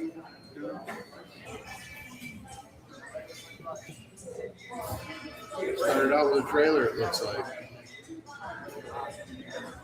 Yep. Yeah, there's his first $5 and his first 20 from the food truck. Oh, yeah. And that must be the first 20 from the store. That's cool. That's awesome. I like to see a successful business. So when did he start? Does it say in this little ad here? Chairs are awesome too. Aren't they? Sunday cone chairs. Decorations outside. So RJ's Metropolitan Ice Cream Shop here in Jackson got us some chocolate malts. Malts are awesome. The owner's really cool. He's an independent small business, built it from the ground up, started out in a trailer and has now moved into a storefront, doing really well for himself. Congratulations.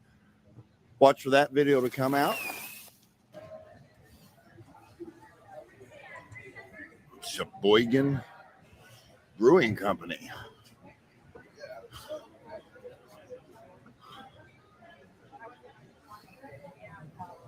Big table.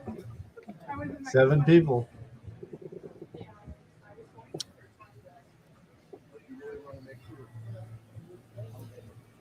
I had to bend the food. I was smelling. We got 8. Oh shit.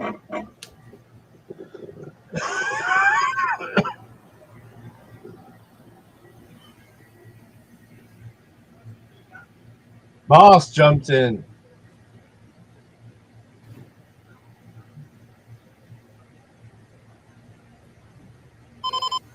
Hi.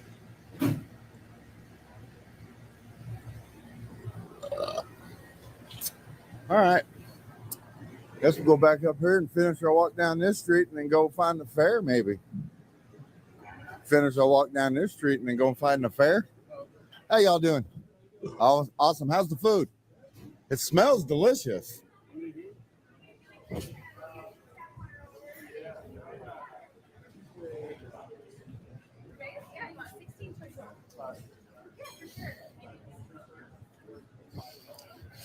Ah, man, that smell. I need smell-o-vision so all my viewers can smell the food as I walk by.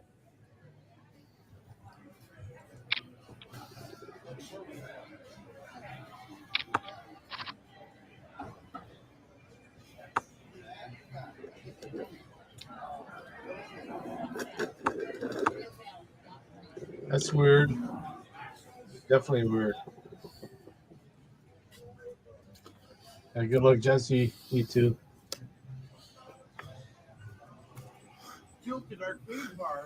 Get drunk and play some arcade games? That sounds like fun. It's closed. Anyway. The blessed nest. I have a blessed nest with my family. A very blessed nest. For the Constitution and settled case law protect all verbal insults of police. Numbnuts, bitch ass Probably tyrant, the even Willy preeminent- Wonka munchkin motherfucker. Preeminent libertarian argument. They are all in allowed. favor of its ends, that being self-ownership, consent, property rights. It was provided by Hans Hermann Hoppe in the form of argumentation. It's gonna get boring for a minute. Greetings, argumentatives. Welcome back to Disenthrall. I will be Patrick Smith. Today I'm here with my co-host Christian. I hope people take this video in the light that it's intended. We are going to kind of put our ideas out there. We're going to put our criticisms out there.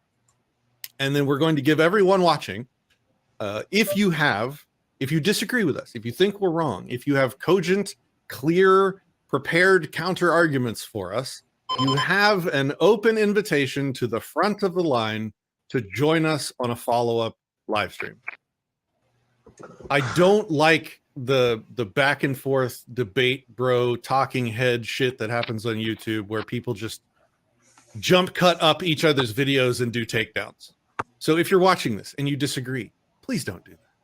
Please just take us up on our very polite, respectful not counter offer, but offer to come on the show and talk through it and tell us why we're wrong. I want to know if I'm wrong. I enjoy learning when I'm wrong.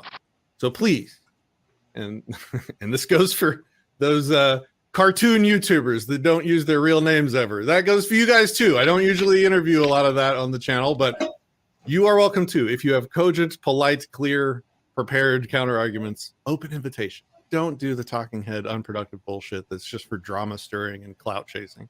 Come on the show and let's talk through.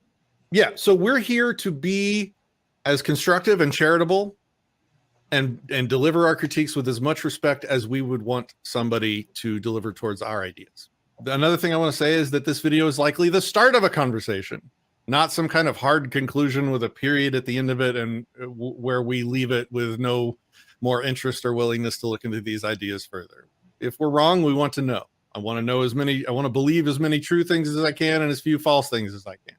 So let's consider this the start of a conversation, not the end of it. You know, if you guys have watched some of our content before, you know we've done something kind of similar to this for both Rothbard's natural law theory and for Passio's natural law theory. And both of those let's be honest, they were pretty straightforward. We said, hey, let's do a stream about this thing. You know, we'll go through it as much as possible. And in the Passio case, it was a 13, 14-hour live stream. And in Rothbard's, we just read his work and critiqued it as we went along. And yeah, it was a pretty straightforward process. Didn't take a ton of research on our end in order to come to the conclusions that we had. We were familiar with the work to begin with, and going into it, it was pretty easy to jump in. This, however, started as it was kind of intended to be the same sort of thing. We had a picture in the beginning for okay, yeah, we could do a video on this, but let's do some research. Let's make sure we're not missing anything.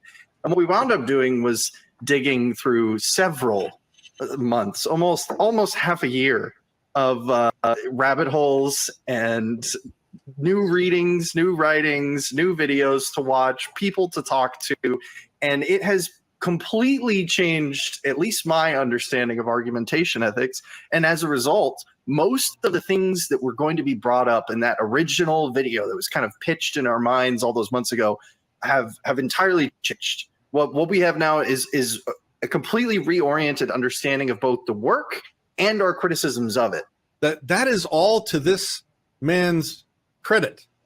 Hoppe is kind of a badass. He's done a good job here. This is definitely, and Christian, feel free to disagree if you do, but I think this is the most well thought out libertarian set of ideas that I've encountered yet.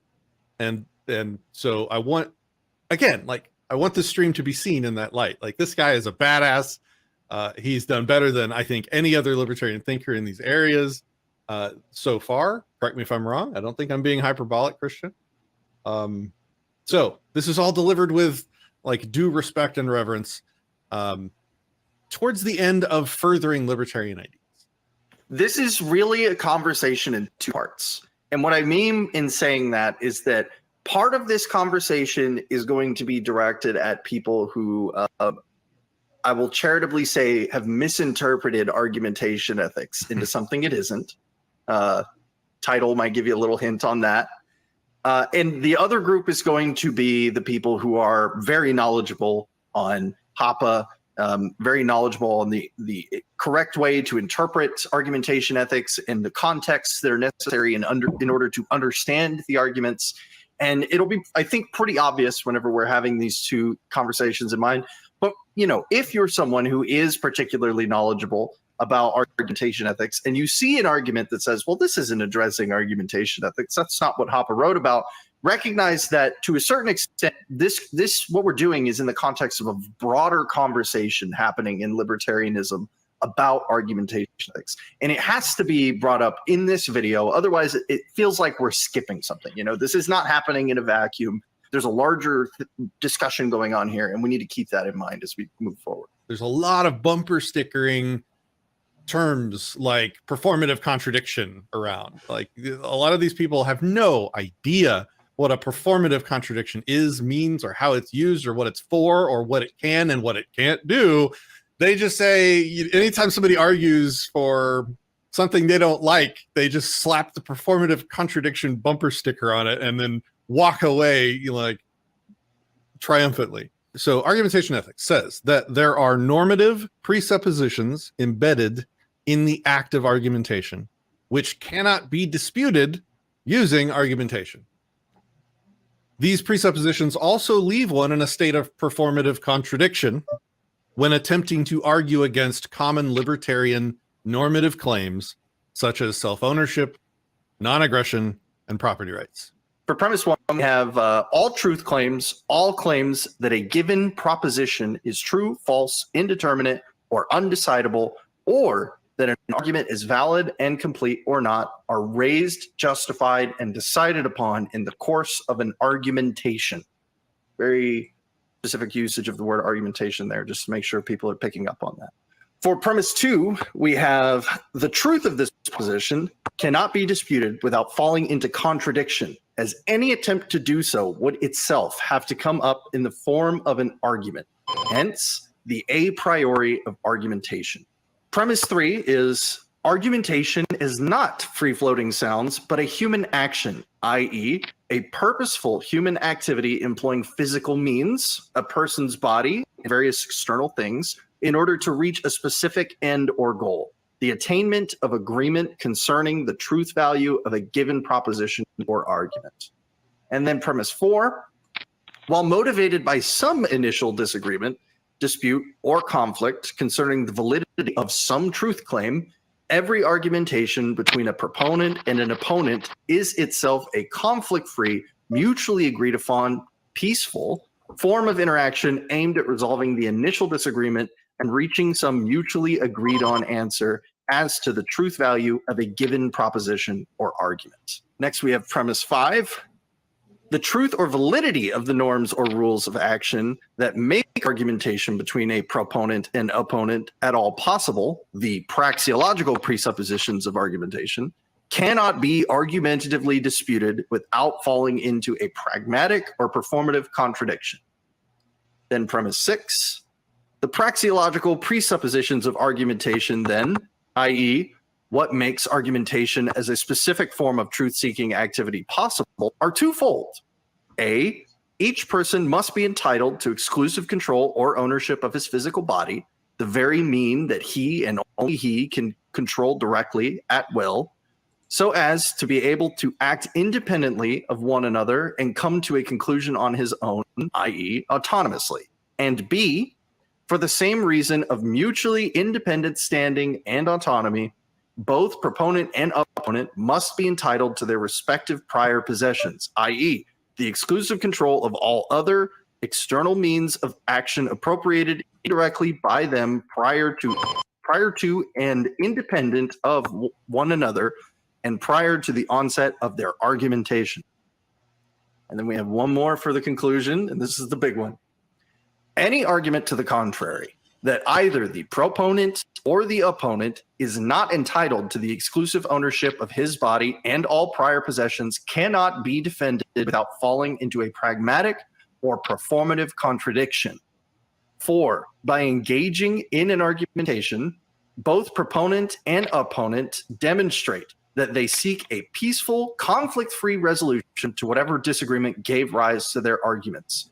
Yet to deny one person the right to self-ownership and prior possessions is to deny his autonomy and his autonomous standing in a trial of arguments. It affirms instead dependency and conflict, i.e. heteronomy, rather than conflict-free and autonomously reached agreement, and is thus contrary to the very purpose of argumentation. The big thing, this is going to be the simplest thing that we have to say about argumentation ethics. And this, I mean, have you played anything close to shallow? Yeah, I get it. Comes back to the two-part conversation again. So many people present argumentation ethics as if it is a moral philosophy, as if it is a moral foundation for libertarianism, as if it justifies libertarian values, as if it has any normative content to it whatsoever. And this is not coming from, like, it doesn't. It just doesn't. You know, just rip the Band-Aid off. It does not have any of those things.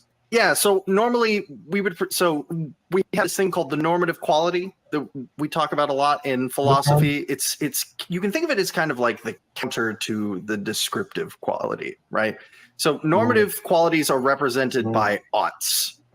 So an example of normative claim is we ought not attack innocent people or aggress against people who have done no wrong, etc. These are all example of normative claims. And so when we say AE isn't a moral philosophy, what we're talking about is that it is not a system that proposes a set of principles that gives us an equation for evaluating interactions within a normative context, within that ought context. If we go back through the argument again, you know, if you were to go back. Oh, yeah, for sure, the way it looks on their wives. If you're listening, you know, post, you can go back and listen through the whole thing again. There's no instance where Hoppe is saying, this is what you should do. This is what you ought to do. This is what's good. This is what's bad. None of that is. It is. It's sexy as fuck, which sucks. Happening. What he's explaining is But we can take it back. Oh shit! I fucked it up. I'll just play it. What did I do? I broke my computer. Yeah, we're at 11:56. Let me refresh this.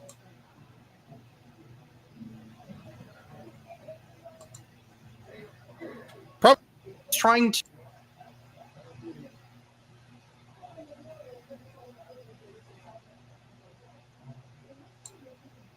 It's bad. None of that is happening.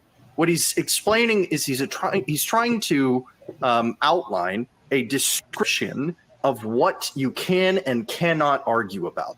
That is the whole goal of argumentation ethics, and this has to be cleared up because I can tell you, so much time has been spent thinking that this was ever supposed to be brought up as a moral philosophy when it was never the case, never Hoppe's intention, nor anywhere insinuated in the text that this was supposed to be a moral philosophy. Hoppe got the argument from a guy named Habermas, who was trying to form it into a pro-socialism argument and trying to show that it was some sort of performative contradiction to not work towards socialist ends. I didn't examine those ideas too much, so I could be misstating it. But he saw the tactic that was being used there and tried to convert it into one that could be used towards libertarian ends rather than socialist ends. Good on him, first of all. But it turns out that socialists just can't think very well, and we'll get into that later. And so it must be said, to anyone living life like this, like their moral philosophy is argumentation ethics, It's not one. It's an argument against arguments. It's an argument from argument that tells you what you can't argue. There we go. Is that clear? There we go. Okay, so a big problem. This goes to my rant. We didn't get a proof. Hoppe did not give us a proof. He gave us a dialectic. He gave us a paper written with all the premises using a lot of words. Christian tried his hardest for several days to actually try to systematize it into a proof. He even tried to begin using symbolic logic to identify the inferences being used going through the argument. He ended up with something like 13 variables, and it was it looked like a very complex. It looked like you could probably navigate to Mars in a spaceship with the math that he was doing on this thing.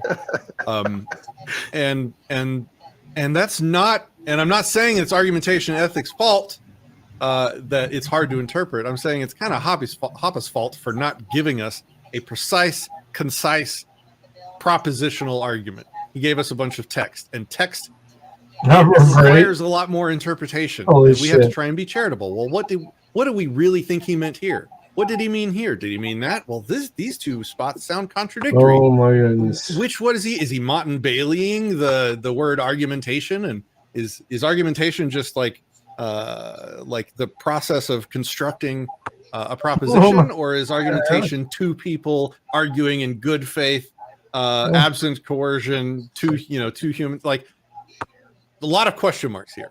And if you go to the proponents of argumentation ethics, God help you. If you go to the proponents for secondary interpretations of these words, because we don't have a proof, you're in for a world of hurt, because you get mutually exclusive, contradictory interpretations of the same words, which again goes to the criticism. You gotta provide proposition. It doesn't mean Hoppe's wrong that he didn't provide a propositional concise. With a bump up from 357. It is a red flag that there might be some messy things. It was a little bump from 357. Oh, $100 now. Okay. You'll get the score. I'll call that shit. Oh. Well. Who's adding psychology of shit?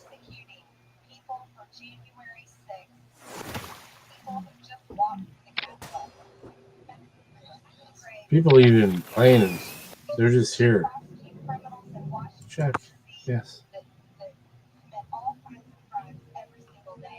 Because Daddy's got the big flush.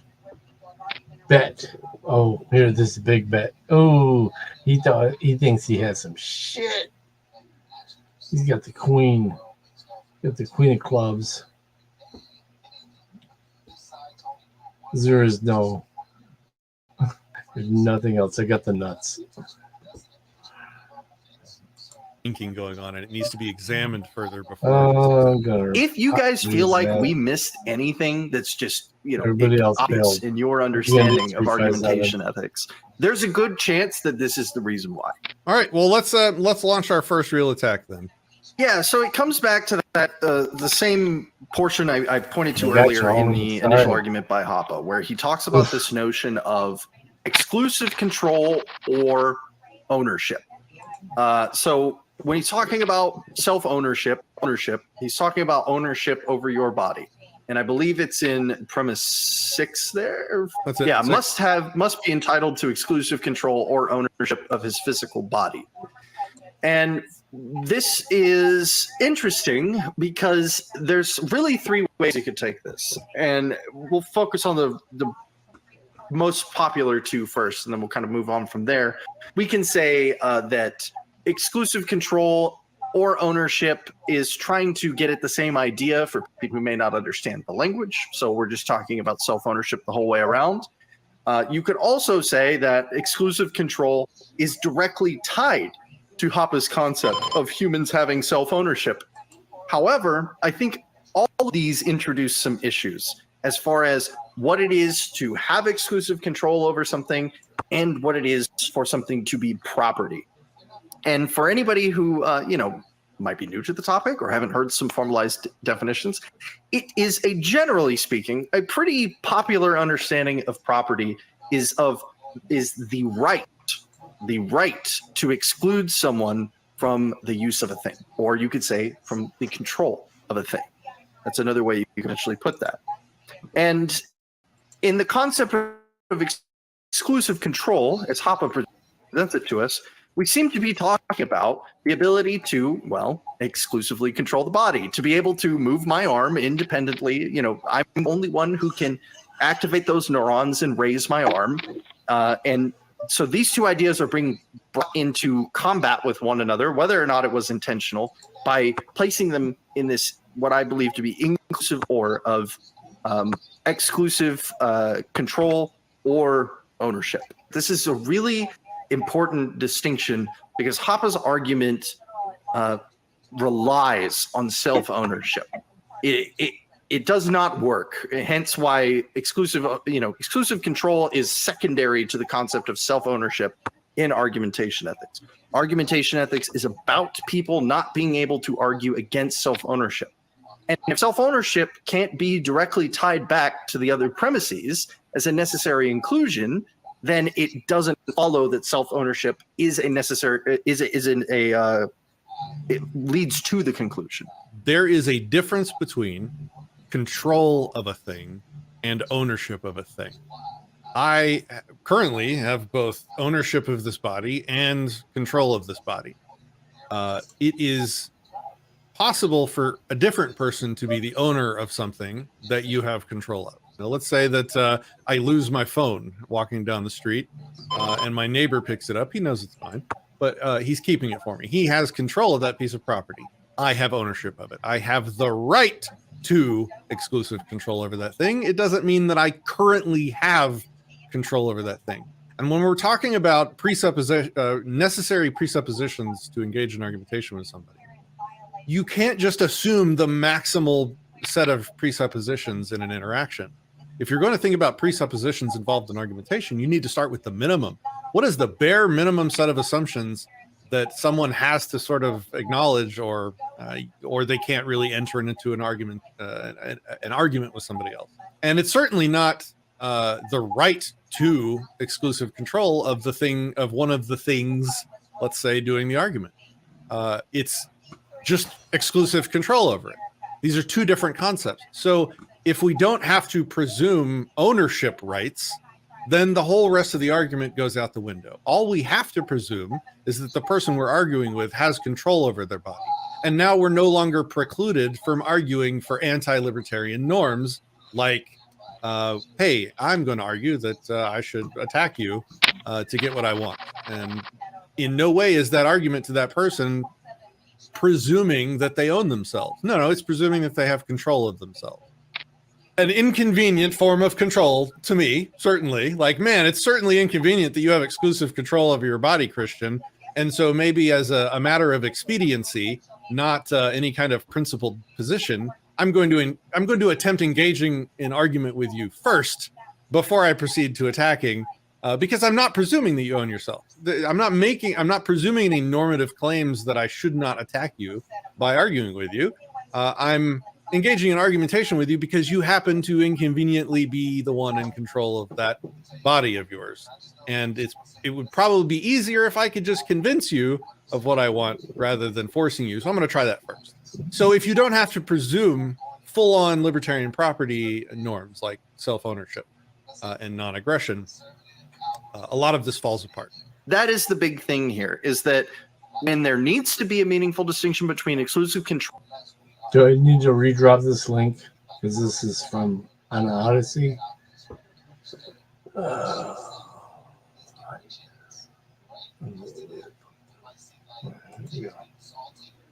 the link.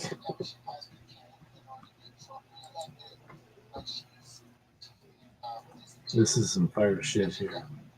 Control and self-ownership, there isn't. And there also isn't the need for self-ownership in the argument as given, where exclusive control alone wouldn't also work for itself. And since exclusive control is an empirical idea, where self-ownership is a normative idea, we have to have additional justification to include this concept of self-ownership.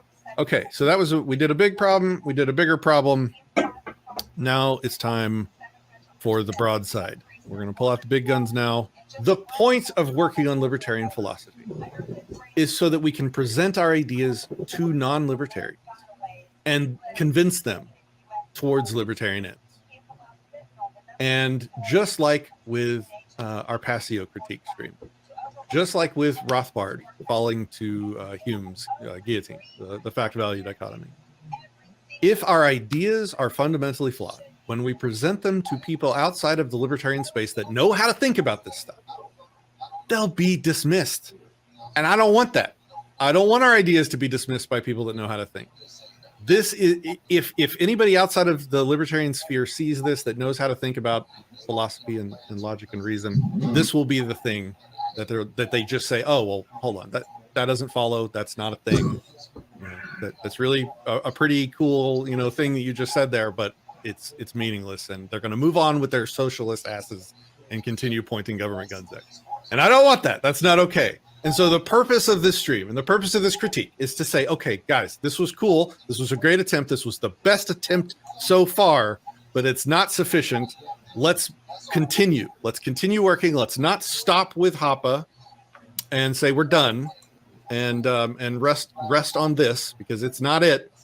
Let's recognize the truth of the situation, realize why it doesn't work, so that we can move on to better things and keep doing the work to find the libertarian philosophies. The apocalyptic problem. Let's start by talking about what a performative contradiction is. A performative contradiction is when the propositional content of a statement contradicts the presuppositions of asserting it. I want to lay out exactly what a performative contradiction is. And I want to also describe for you that there's like a hard version of a performative contradiction that serves as a real problem with the soundness of an argument. And then there's a soft version of performative contradiction that basically evaluates to an accusation of hypocrisy. That's the headline. That's actually low-key the full broadside barrage that we're about to lay out for you here. But let's take time with each missile being launched, shall we? Okay, so let's start with a hard example of a performative contradiction. If Patrick said to you one of the four of the following, or these four phrases, and I've got them in columns and rows because they're different types of phrases.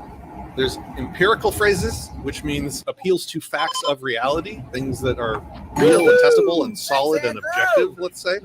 And there are normative statements, which talk about shoulds and oughts, and what should be, and what ought to be, and what ought not to be, and what should not be. Who's going to get a free membership? And then across the rows, you have particular.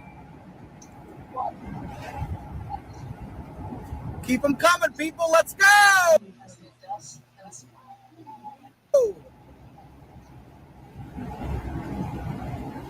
Everybody in the chat needs a cock, people. If you got a cock. Thank you. Andrew Chambers. Gifted.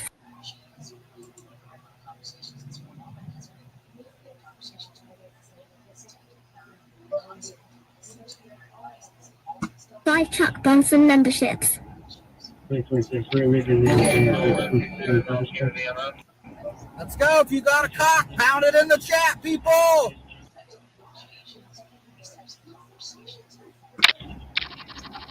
Pound them cocks.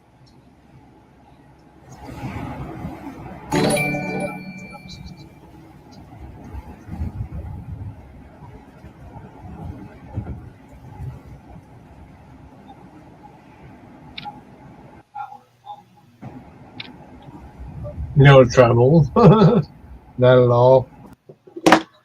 It's all base here. Brandon Mitchell with Kim. Thanks, Brandon. Woohoo!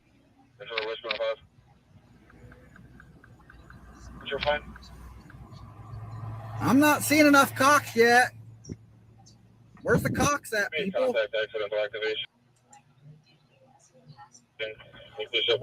Thank you. Brandon Mitchell. Gifted 10 Chuck Bonson memberships. 10. Brandon Mitchell. Hell yeah. Dude, hell yeah. That was awesome. Brandon.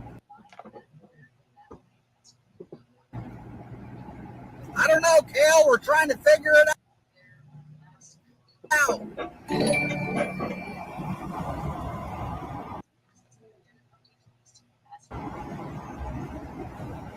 I don't know why it's doing this. I don't know if it's my internet.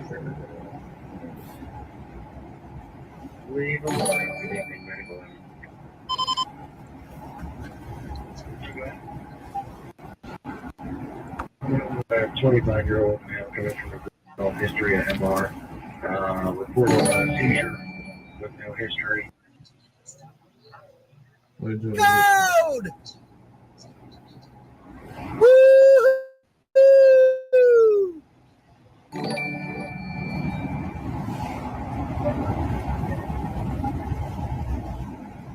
Let's go, people. Let's break a record tonight. Make everybody in the chat a member.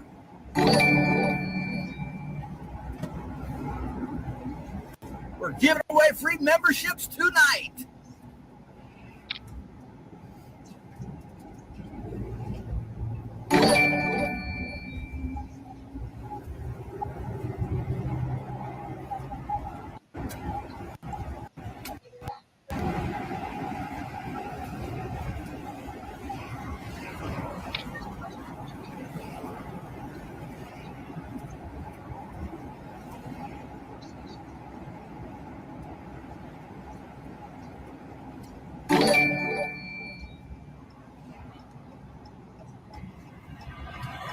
I don't see no cops out here. Let's go to a different spot.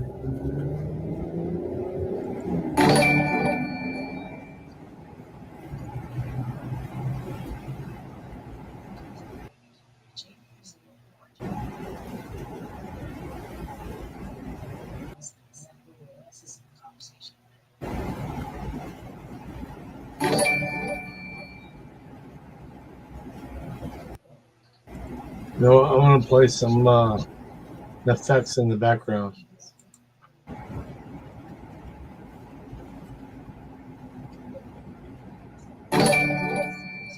Thank you. Laurie Van Hoosier. Gifted 1 Chuck Bonson memberships. Yes!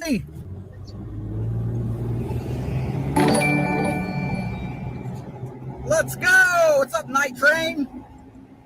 Geo, later. Corruption is real.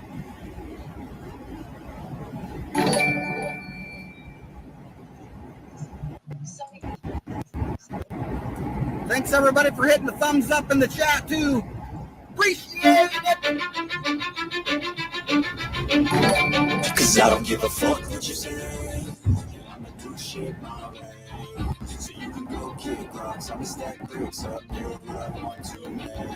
Yo, I've got a lot of shit to say, so I'ma do this every day. I'll be writing things until I'm fucking buried in my grave. 6 feet deep under, but my body won't decay. Cause my message is Brandon Mitchell with another 5. Certainty, I have a sense of urgency, a message for eternity for everyone internally. I had some people burning me, but now they fucking learn to see I ain't the one to fuck with. Now they looking nervously, and I don't really care what you think of me respectfully. You can kick rocks if you think you're fucking better. See, I will outwork you, turn you to an enemy. Hurt you so bad that you're gonna need some therapy. Let's go, people! Get your membership while they're hot. Hits, I'ma leave a legacy. You'll be looking small when you're standing right next to me. I'm 5'10", bitch, put up 10 feet. That's the fuck what you say. And I'ma do shit my way.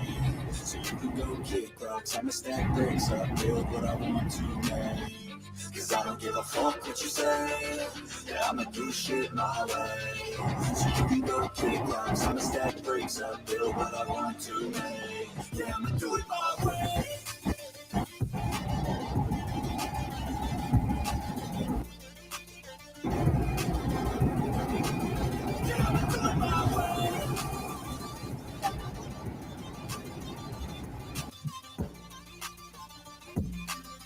particular statement, which means statements that are talking about individual things or people. And then you have universal statements, which are talking about all things or all people. And so you can break performative contradictions down, at least for the purposes of argumentation, I think, let's say, into these 4 types.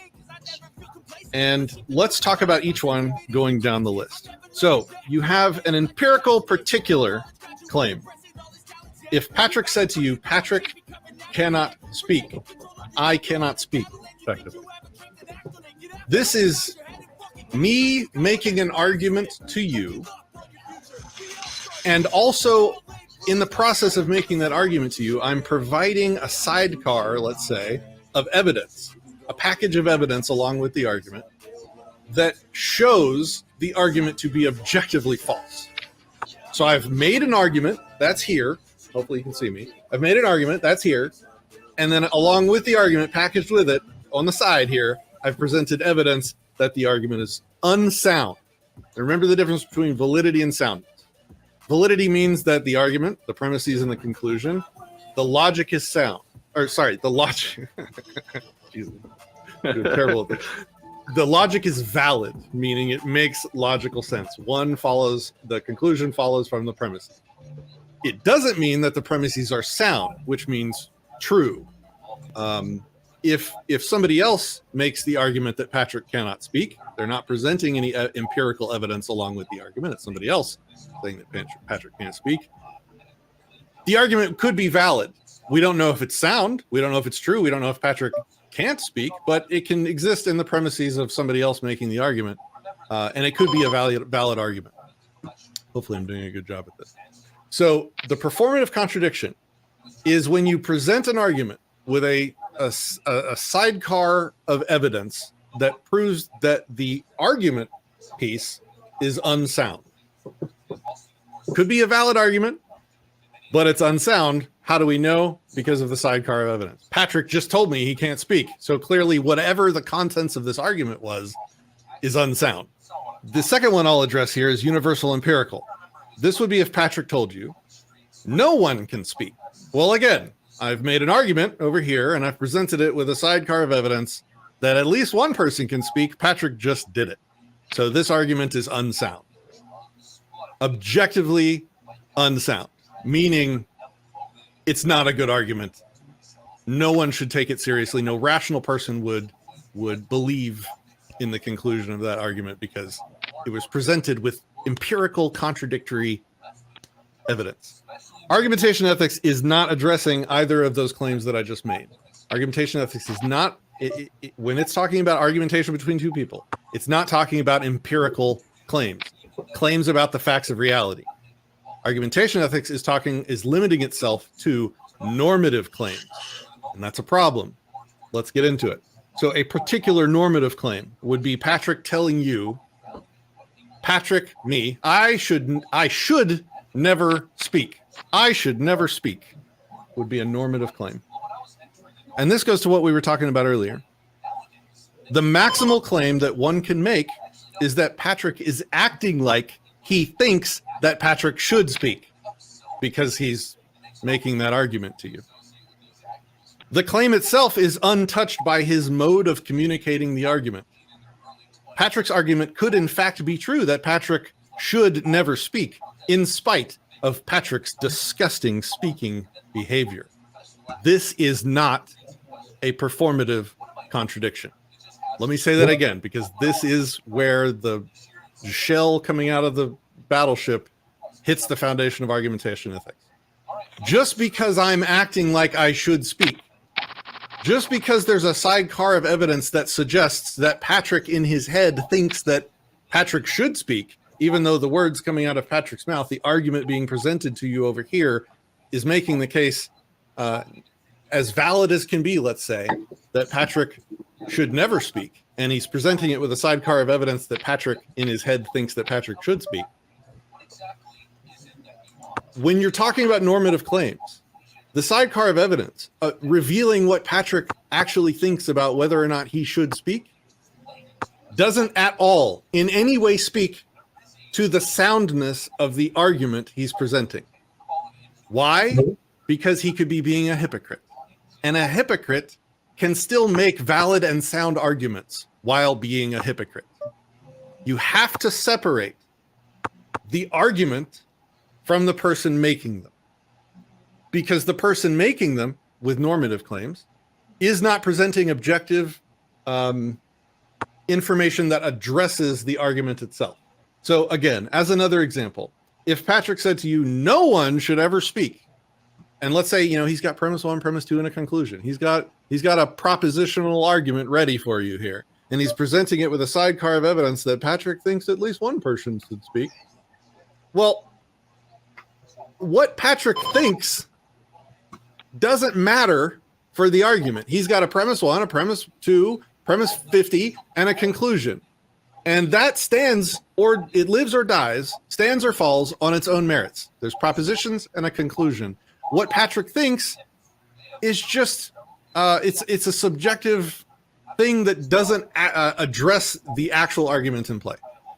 Because Patrick could just be being a hypocrite. And a person being a hypocrite can say true things. There you go. I finally found a way to put the words together in a way that makes sense. A hypocrite can say true things while being a hypocrite. Just because somebody is a hypocrite doesn't mean that the things they're saying are false. And I'm jumping ahead again. So let me just leave that there, and we'll pick it back up and paint the counter argument for you 17 more times. I want to change one aspect of the argument on the screen. And it's in the first line of text on the screen where it says, if Patrick said to you. I want to change the mode of argumentation. This goes to the problem in premise 1 that we talked about earlier. If you saw those same words, it's no longer Patrick saying the things to you. Now you're walking down the street and you're seeing the following words spray painted on a wall. They are still arguments. They could have premises and they could have conclusions. And you can still process them to see if they contain or provide truth value. You're just walking down the street and you see the stuff written on a wall. You see the words, Patrick cannot speak, written on a wall. That's not a performative contradiction. Why? Because no evidence is provided as to Patrick's speaking ability. It's spray paint words on a wall. It's an argument written on a wall. No one can speak. Exact same thing. Patrick should never speak are the words written on the wall.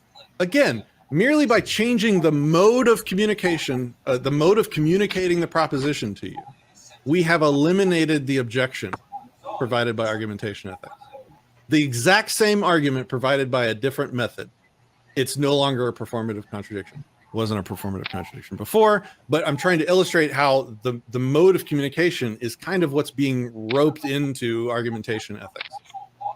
And then I'll get to why that's a problem later, but the same thing for no one should ever speak. We're seeing words on a wall. It constitutes a valid argument.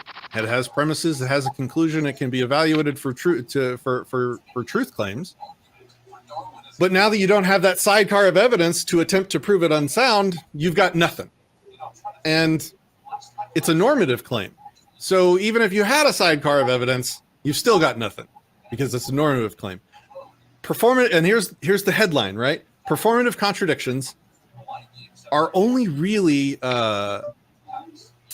weighty, important, something that you cannot ignore. That's the way to say it. Performative contradictions are only something that you cannot ignore when they are addressing objective or empirical claims that can be hard proven false. If it's a normative claim, you're off in the realm of subjectivity. You're off in the realm of what people are acting like and their motivations for their behaviors and praxeology and all that good stuff. But you've gone from this sidecar of evidence disproves the conclusion of this argument that it came with to this sidecar of evidence at best can just prove that the person was being a hypocrite, which has nothing to say about the truth or falsehood of the argument it was presented next to. Just for other examples, other modes of communication that don't convey performative contradictions with this speaking example would be things like if you thought it. If you think an argument, proposition, conclusion, you're evaluating the argument for a truth claim, and there's no performative contradiction because you're thinking it, reading it. That was the wall example. Hearing it indirectly, not from Patrick. You could hear the exact same argument from another person, without the performative contradiction. Sign language, smoke signals. So the point is the mode of Patrick said this is only important because that particular mode itself is directly, objectively, or empirically contradictive of the conclusion. Now we're going to try it with an anti-libertarian argument, just to make it really, really clear. If Patrick said mode, that's the mode of communication. Patrick is now saying it. If Patrick said to you, I can use force to take what I want from you. This is a particular empirical argument. Again, the empirical ones are not what argumentation ethics is looking for. This is an empirical one because I'm saying that I can use force. I have the capacity to use force. I have the means to use force against you. No evidence is provided along with this argument to speak to my force using capacity. So this is not a performative contradiction. Next up, we have the universal empirical. Everyone can use force to take what they want from you.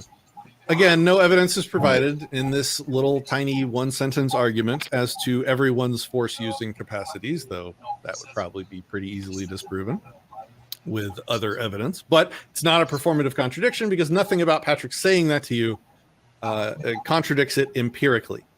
Number 3, this is a particular normative. Now we're into argumentation ethics land.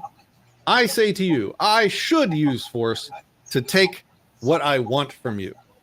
Well, like we talked about earlier, the maximal claim that one could make about Patrick is that he is currently, in the process of making this argument, is currently acting like he thinks that Patrick should not use force to take what he wants from you.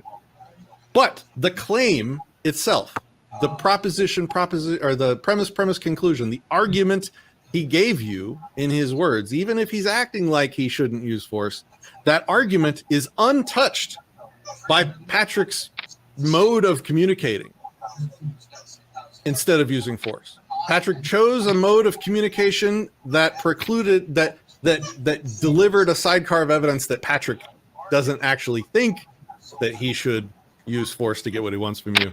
But that doesn't mean that his argument isn't valid. It doesn't mean that his argument isn't sound, and it doesn't mean that his argument isn't true. It just means that he's being a hypocrite. So in spite of Patrick's disgusting argumentative behavior that he is arguing against, he could be right. He could be presenting it. So again, and this is the defeating shot into Argumentation Ethics Foundation, it's not a performative contradiction. All the people out there saying that it's a performative contradiction to argue in favor of anti-libertarian ends, it's not. Because if one is a hypocrite, I'm going to say this over and over, a person being a hypocrite does not speak to the truth value of the argument being presented along with his hypocrisy. Everyone should use force to take what they want from you. Same as number 3. It could, in fact, be true that everyone should use force instead of argumentation in spite of Patrick's terrible, crappy behavior of choosing argumentation instead of force. And all these that were given were conclusions, right? If you need to in your head, you can make these into syllogisms, whatever. The point stands that the performative contradiction does not speak to the truth value of whatever they are saying. What it is trying to be said here, though, is that they are hypocrites, like we said earlier. And this goes into a very particular fallacy known as tu quoque, which is a very fancy word for calling someone a hypocrite. Just to give the full definition of it, it's a discussion technique that intends to discredit the opponent's argument by attacking the opponent's own personal behavior and actions as being inconsistent with their argument, therefore accusing hypocrisy. This is fallacious. Fallacious. I love that word. What do I gotta do? I guess I gotta call this shit fallacious, but to the core. What it is. Since America was Trump identity politics. He didn't say Trump's name, but he said it in a different context. He said we must move forward, not backward. But basically, he's not here to be a marketer. His whole thing is that he's all about competency over lunacy. I mean, drop his link. He can drop his own link. I think everybody should be subscribed to him. So if you're not, you're a fool. I mean, why not? Why not expose yourself to some real shit?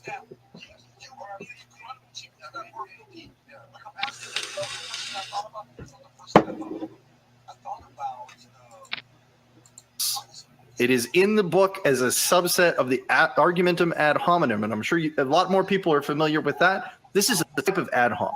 That is all that this is.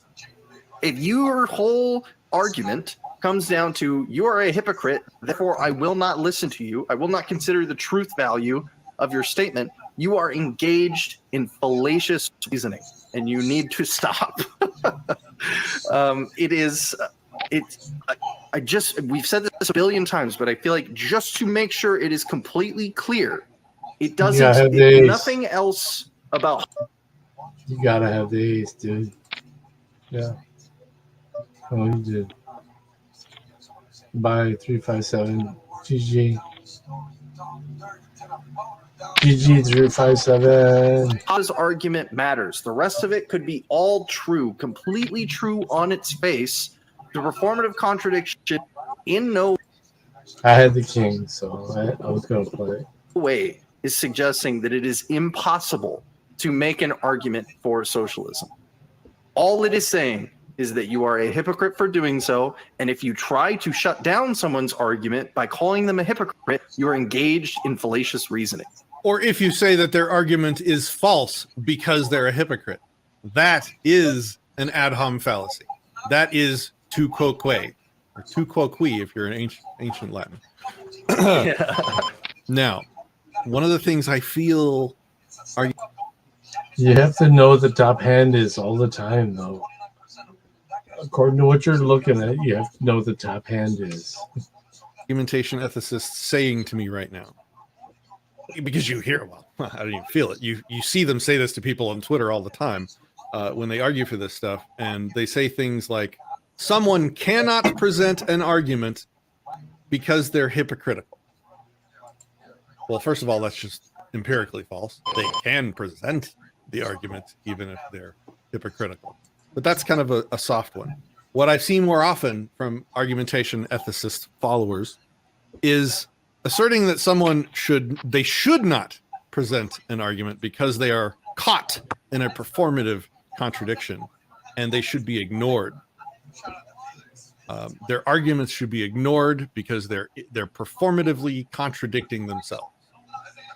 This is equivalent to saying they should not make that argument because they're hypocrites. Well, as we've just illustrated with the tu quoque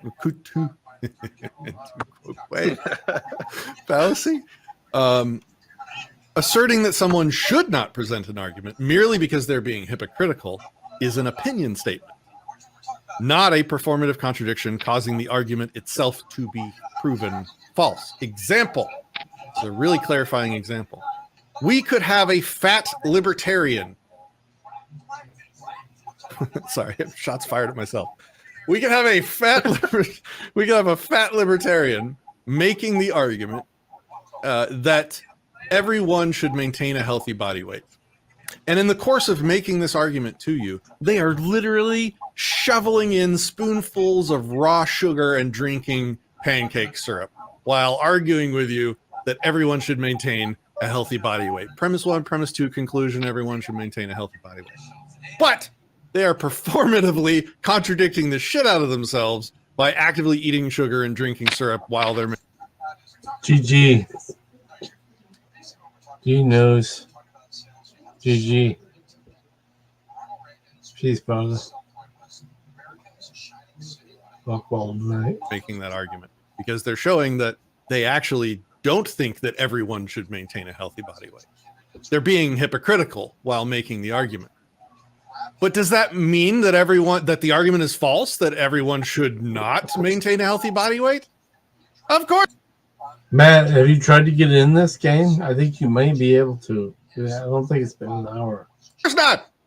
The two are completely unrelated. The fact that they're drinking syrup and shoveling sugar into their mouths has nothing to do with the truth value of the content of their proposition. We're going to repeat ourselves to hopefully everyone, even in the back rows, can get this. You can be a complete, silly, absurd hypocrite and still say something that is true.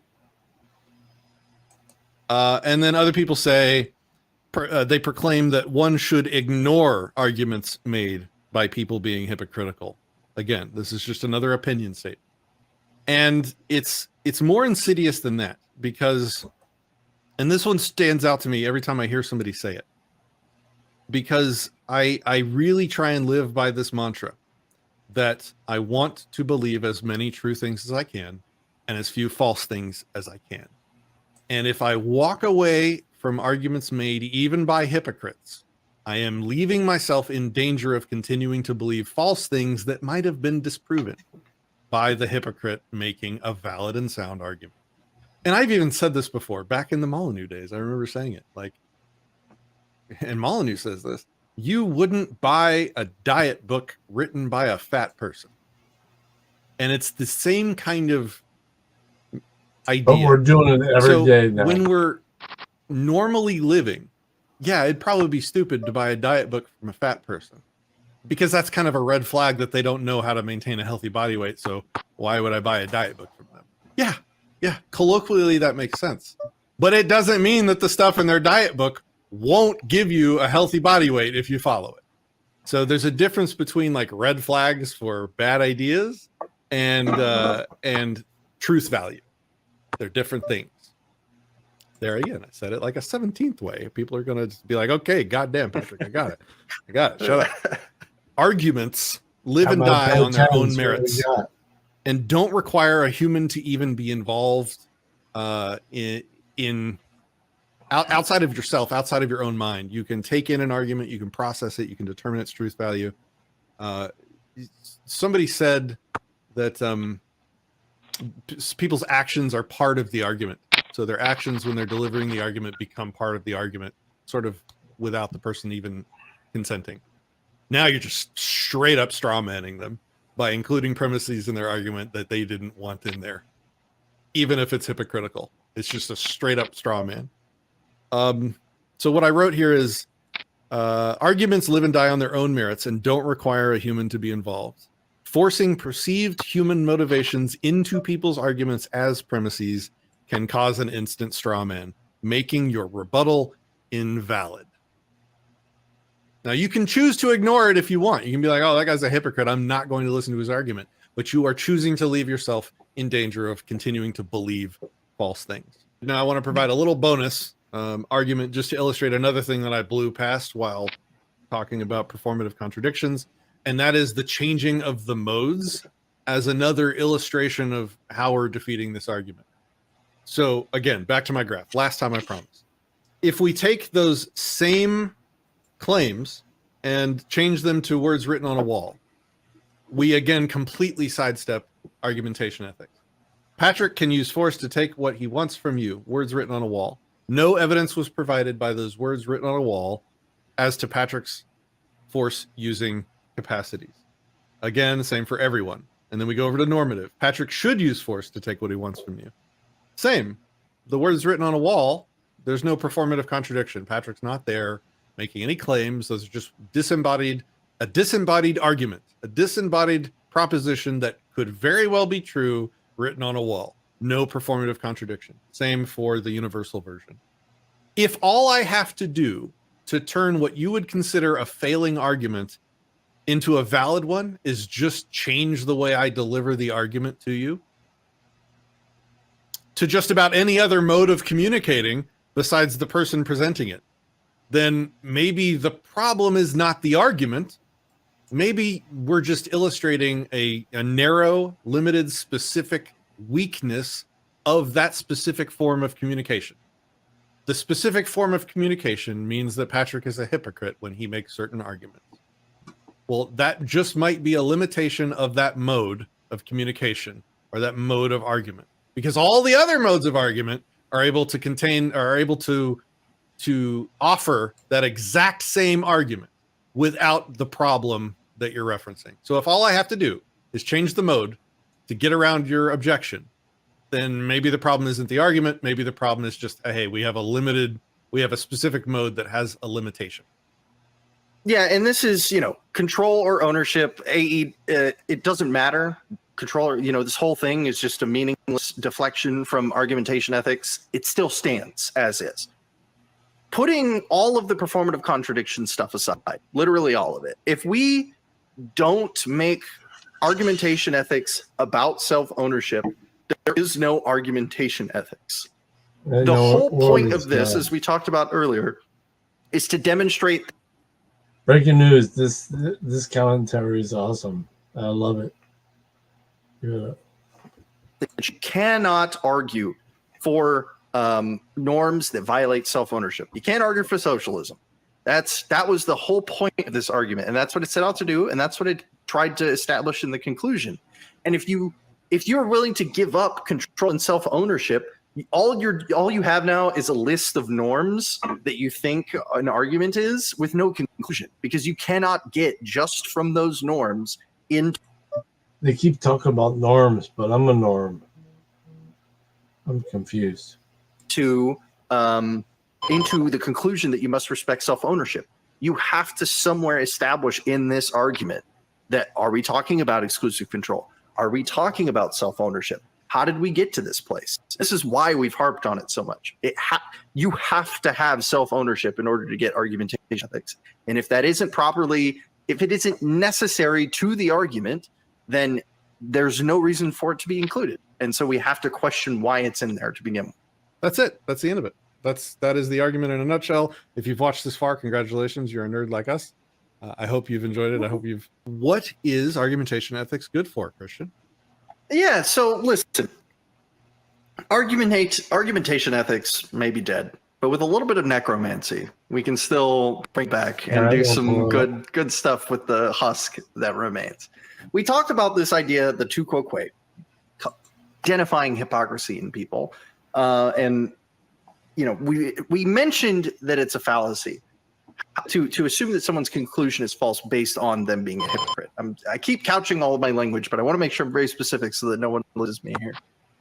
I see a future where argumentation ethics still has a role in a kind of activist street epistemology way, where you're talking to normal, everyday humans about what they believe, how they're acting, and how they might be able to actualize those things.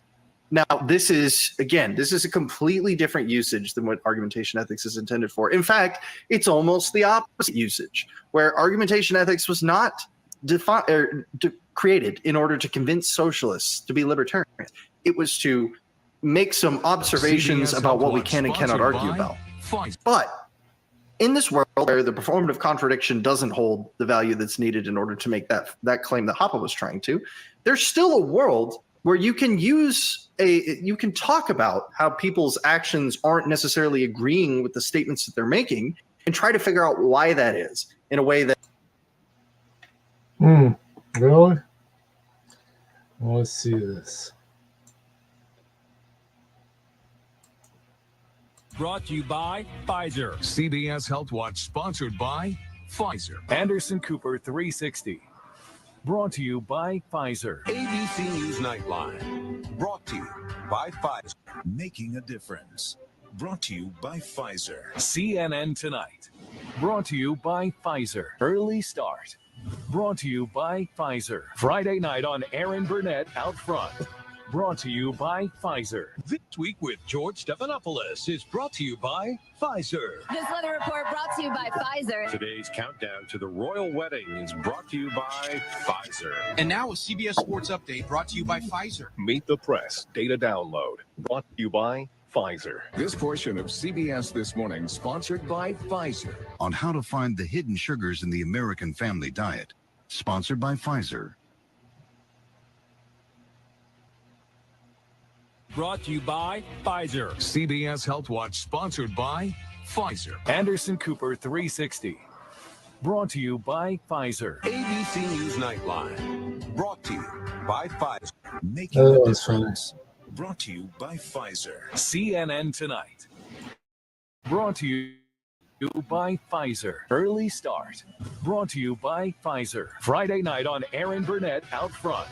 Brought to you by Pfizer. This Week with George Stephanopoulos is brought to you by Pfizer. This weather report brought to you by Pfizer. Today's countdown to the royal wedding is brought to you by Pfizer. And now a CBS Sports Update brought to you by Pfizer. Meet the Press data download brought to you by Pfizer. This portion of CBS This Morning sponsored by. that's both charitable to their position and can enlighten them perhaps towards some predilections that they may not even realize that they had. How many people do you think have actually sat down and thought about, well, why am I arguing instead of fighting people? You know, it doesn't, again, this is not a logically rigorous thing as we've just demonstrated, but I think it can be useful still for reaching out to people and getting them to think more about how they're engaging with other humans and why they choose to engage that way. Because I think a lot of libertarianism and a lot of the power and appeal of it is realizing that the best interactions in our lives with other people are those that are non-violent. And argumentation, you know, can be an extension of that. Why aren't you just beating me with the club? I think this can fit perfectly into that slot still. Calling someone a hypocrite is usually really powerful. Boss has a Nate. What do we got to see here? All in.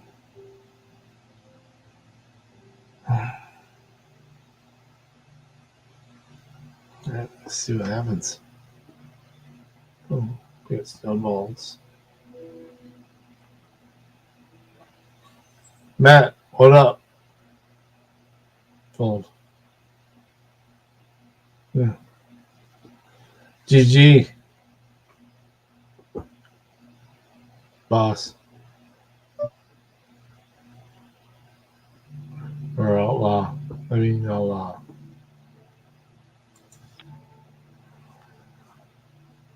People do not like to be shown to be hypocritical. And so if you are able to use argumentation ethics to convince someone that they're being hypocritical in their argumentation, you can still do a lot with that for people. So I think we have put argumentation ethics to bed in a pretty fundamental way by addressing the performative contradiction as sort of an ad hom. Don't stop. Don't give up. Don't be discouraged. Join us in continuing to fight to better all libertarian thought in the world. I'll say it one last time. If you disagree or have clear, cogent counter arguments, we want to hear them. Please don't do one of those stupid talking head YouTube takedown videos where you jump cut us up and make fun of us. You just make yourself look retarded. You have a genuine, polite, standing, open invitation to appear on the show to prove us wrong. If I'm wrong, I want to know. Come take the invitation. Take it. Take that shit. All right. Let's see what else is besides Anna's shit. I thought he was live. All right, let's just do a home check. That's me. Ooh, what do we got here? Greetings, everyone. This is Jeff, founder of Civil Rights Investigations. I am here in my hometown of St. Augustine, Florida on Memorial Day weekend, 2023. It's a beautiful day, and this is a beautiful town. I'm so blessed to live in a place that people come to vacation. As you can see, it's very crowded out here. Lots of people to spread this message of God bless the homeless veterans to. And I'm just going to walk around to different points and different intersections of St. Augustine and spread this message of God bless the homeless veterans. On the other side, it says help, not hate. So we'll see how this goes. One of the problems we have down here, I've gotten reports from the homeless folks that live down here, is that the shop owners think that they own the sidewalk around their property, like we experience in many other places. But what they'll do is they'll call the cops on homeless people that have just as much right to be down here as anybody else does. And the city of St. Augustine Police Department will come down here and they will run them off, even though they have just as much right to be out here as anybody else. So we'll go around, stand in different parts of town and see how it goes. God bless the homeless veterans.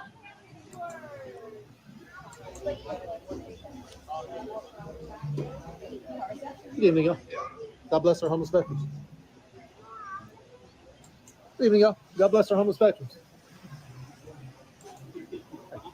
God bless our homeless veterans. God bless. Oh, cool. Thank you. Good work. Like your work. I just had the cops called on me down there. Did you really? Yeah. Hopefully they didn't tell you. The St. Augustine cops know because I live They here. know you, right? Yeah. But the restaurant or the business owners try to run it off all the time. I'm just like, hey, look, I'm just saying God bless homeless vets. I try to explain it to them, but telling you that? No, I was telling her I'm a gun suppress, the guy from the north. He was down here a couple of weeks ago. oh, okay. And I saw his video. But, Oh, and again, it was just right down the road there. Yeah. Exactly. I requested the body cam video for that. Did you? Yeah. Oh, really? Yeah. And the phone calls and stuff. Yeah. He never does that. I'm surprised he never does that. He never gets body cam or. Yeah, you have to get the other video from the other cop side. Yeah. Yeah. Well, the body cams coming from the St. Augustine Police Department, and the radio traffic and phone calls come from the Sheriff's Department because they do the dispatching and the phone calls, and they dispatch it. So it's pretty. Like your work, Jeff. All right, thank you. God bless you. Evening, y'all. God bless our homeless veterans.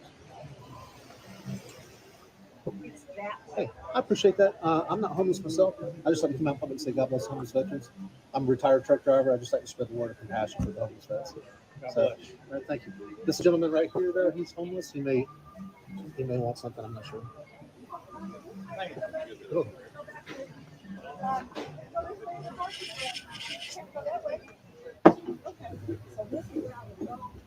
He's even staring them too, the homeless around him. God bless homeless veterans, y'all. Please pray for our homeless vets. He's doing it right. How y'all doing? On the media.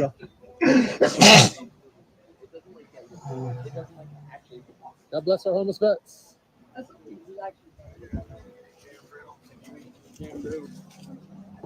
How y'all doing, sir? Good, man. God bless homeless vets. I'll give you $1. Hey, I am not homeless myself. I just like to come out in public and say, spread the word. You want $1? No, I'm good. Thank you. Thank you. Oh. I'm just retired, and I got time on my hands. You understand? Yeah, just spreading the message. God bless homeless vets. God bless them. But that's very kind of you. Thank you, man. They need to be blessed, yeah. I agree. Thank you. Government should be taken care of. I agree. They're helping them more than they do. They forget about the vets. Yeah, I agree. All that they sacrifice. God bless you, sir, for being so kind-hearted. Good evening, y'all. God bless homeless veterans. They started in November. God bless our homeless vets, y'all. Sir, I'm so sorry to ask you. Is there any way we could just have you move down a little bit from our business? Somebody down there told me to move down here. Okay, well, we're just right at my hotel entrance, and I apologize. I can't do that. St. George Street is public property, which is where the brown sign is. Yeah, God put in my heart to stand here and do this, so I'm just going to hang out here for a while. I can't have you in front of my hotel, and I don't want to have to call the police officer on you. Public sidewalk, so. You are literally, okay. But God bless you, though. Well, I'm probably going to have to call somebody. You don't have to. It's a public sidewalk.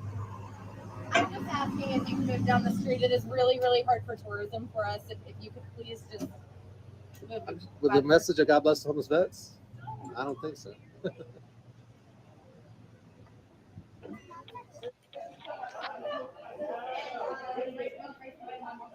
Oh, the rich people don't want to see that. But can you just not go near our door too much? Public There's sidewalk. a whole place right here. Yeah, they were. I was down there. They told me to come down here.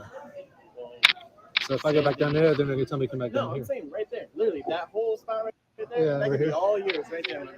Yep, I'm just as good right here. I appreciate it. No, I can't have you Yep, standing right by can't do our- nothing about it. Yes, I can. No, you can't. What are you gonna do? Call the cops for what? What am I doing?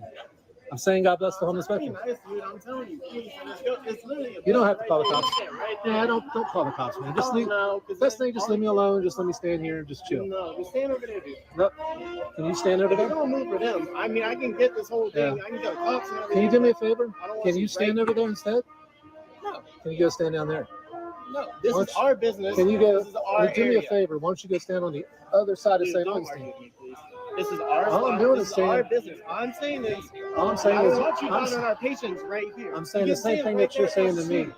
I'm saying the same thing that you're saying to me. Can you go stand over there? How No, does it, I'm telling you right there. how does it feel? Okay, go. You go I'm stand telling over you there. right there, dude. Can you go stand over there? No, I'm Please? not the one asking for shit. If you don't go stand over there, I'm gonna call the cops. I'm gonna call the Don't do cops. this back and forth. Dude, if you don't go stand over there, I'm gonna call the cops. Have a blessed day, man. Don't start cussing, man. We're just joking around. Chill, dude. You don't own the sidewalk. Evening, y'all. God bless homeless vets. Evening. farther this way, away from the entrance right here? Right here's good. No. I think I can't hear what you're. I'm hard of hearing. oh, that's okay. Yeah, just if you'd be willing to just stand a little bit farther over there, just to give our host stand a little bit more space, because people like to come up, they like a little bit more space. All right. Yeah, I'm just standing on the public sidewalk then. So. Okay. Yeah. If it becomes a problem, like Yeah. it's okay. Okay. All right. Thank you. When you left, I said, hey, I'm serious about it. How y'all doing? God bless homeless vets. I said, Yes, sir. Wanted to make you aware that this is in fact our private property. Uh-huh. So you are trespassing, standing in front of a restaurant like this. I would rather not call the cops. I'd rather give you a bag of chips and a Gatorade, and just send you on your way. I appreciate that, but this is a public sidewalk, and I'm gonna stay right here. I'll put it in my heart to stay. I understand that. I can get out the survey if we need to. Our building being set forward this way means that this sidewalk is part of our property, whereas these other buildings being set back is different. I can call the cops if you want me to. I'd rather you not call the cops, but this is a public sidewalk. It's very clear. There's a public parking meter right there. So you're choosing to stay here? I am, yes. Y'all have a blessed day. God bless homeless vets. Good afternoon, y'all. How you doing? God bless homeless vets.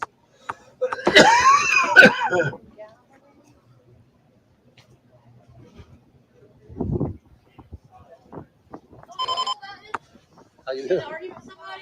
No. Do you normally panhandle down here? I'm sorry? Do you normally panhandle down here? No. What's your first name? First name Chef. Hey, Jeff. Yeah. What's up? That you? Huh? I thought that was you. What's up? I'm good. I was the one that did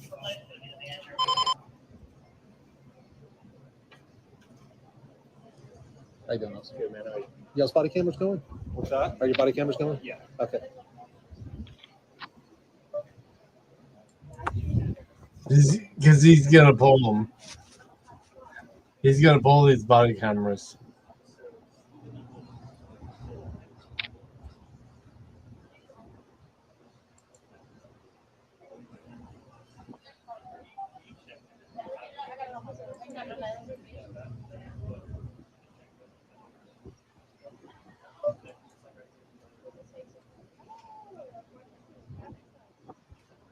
Officer, sure. Body camera recording? Yep. Okay. Awesome.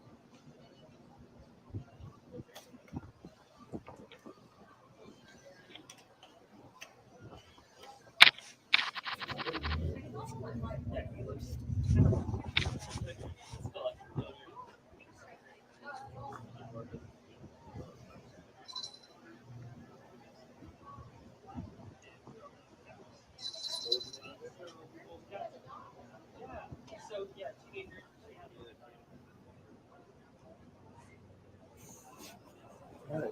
You have a good one. All right, you too, sir. God bless.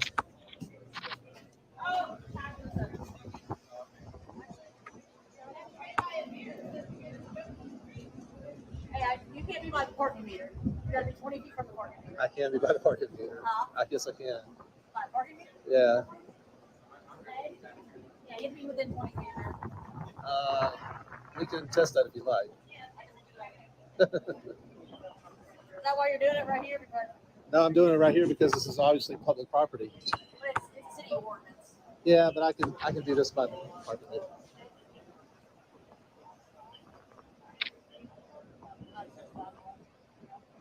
Do you ask for money or just saying God bless everybody? I'm just saying God bless everybody. Even if I was asking for money, I don't think there was Yeah, anything you could asking for money now, you can't be by that. If it said like, if you're asking people even after 5 o'clock. I'm just letting you know. All right. Okay? That's how Yeah. it works. It's city ordinance we have. They fucked her up. Right.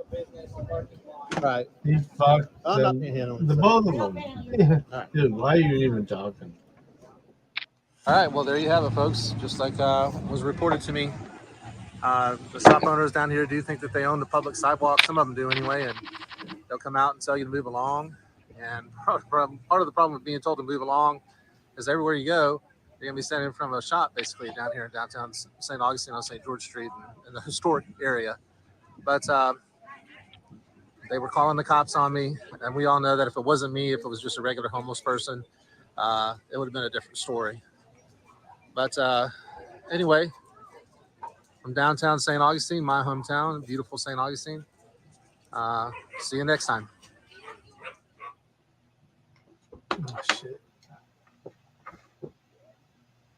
Oh, plans.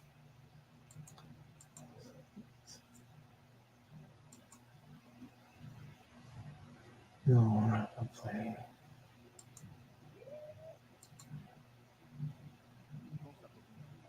What are you going to do? What are you going to do? What are you going to do? You do what you need to do. Yeah, that's concerning. When you don't need gloves, you're not going to touch anybody today. You don't need your gloves on. You're a little too close. You're too close No, with the camera. Yeah, that's why you come up to me. You're going to get the camera on you. Stop, man. You're saying you're going to arrest me, Sergeant, if I don't leave the building?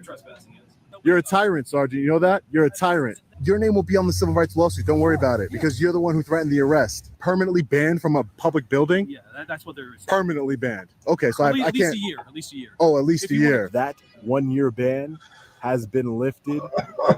We have settled for $10,000. I have the settlement agreement right here. Do internal affairs complaints usually take 6 months?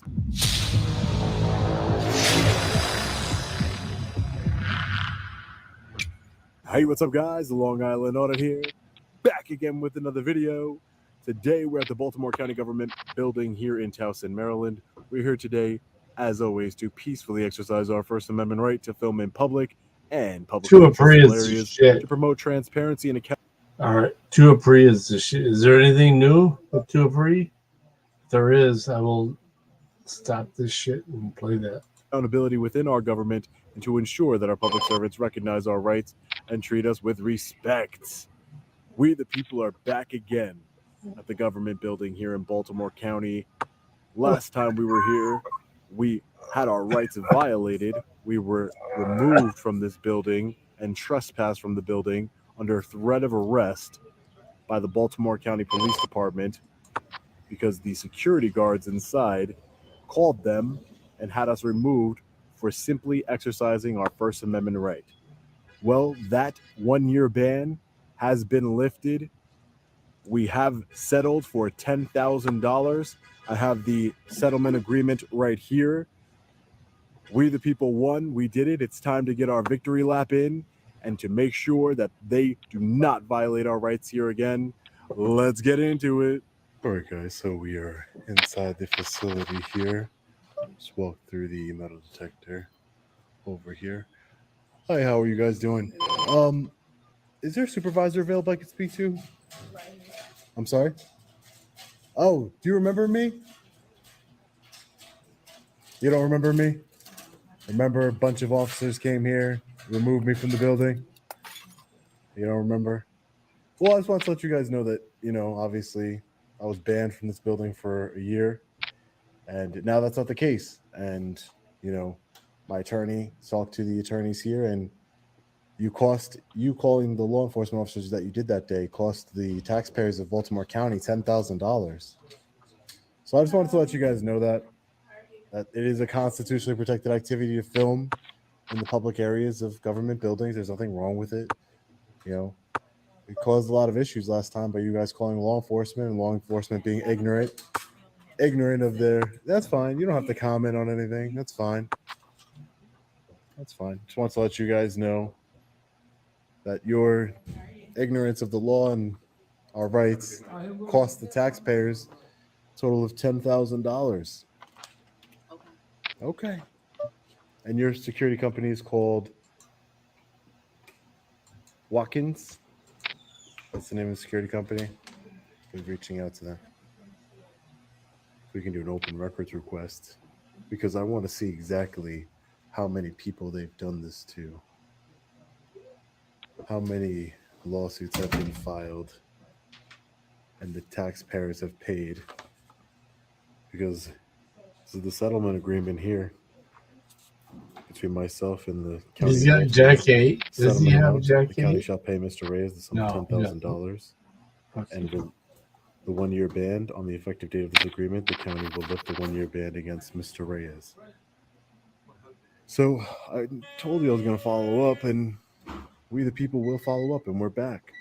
Hey, how are you? Remember me? Yeah, you remember me, don't you? There was a lot more of you that day, a lot more security that day. You guys, went down on the security? No? Just throughout the building, probably. Gotcha. I remember each and every one of them because they all participated in violating my constitutional rights. Every single one of them. I wanted to get their faces as they see me walking through the building that I was criminally trespassed from. All right, well, I hope we all learned what was permissible and what's not permissible in government buildings, and so that way it's not fair for people to be kicked out of public buildings when they're not doing anything illegal or wrong. And that's what happened last time. I wouldn't want that to happen to your family, and it's just not a good look on for your security department or the Baltimore County residents or the government. I know I'm not here to try and talk down to you. I'm just saying, seriously, I know, sometimes people don't know things. I don't know everything, and it's better to look into it before escalating the situation. Talk to people, de-escalate. But you guys take care, okay? You guys have the days you deserve. Take care. I'll be back again soon. All right, guys, so we're just getting out of the Baltimore County government building here in Towson, Maryland. Do you see how easy that was? This is how it's supposed to go when we, the people, enter into any public building across this country and peacefully exercise our First Amendment right. This is how it's supposed to go. But before we get out of here and leave the state of Maryland, I have to go meet up with my attorney, Matthew Bennett, and pick up the settlement check. Our victory lap here is done, but now we need to go over to the Baltimore County Police Department headquarters and follow up with them because I have not heard anything from them in regards to the internal affairs complaint that I filed. Both the original video and the internal affairs complaint can be found in the description, but let's head back over to the Baltimore County Police Department headquarters and see what they have to say. Hopefully we don't have any issues this time. There was a few issues last time. How you doing today?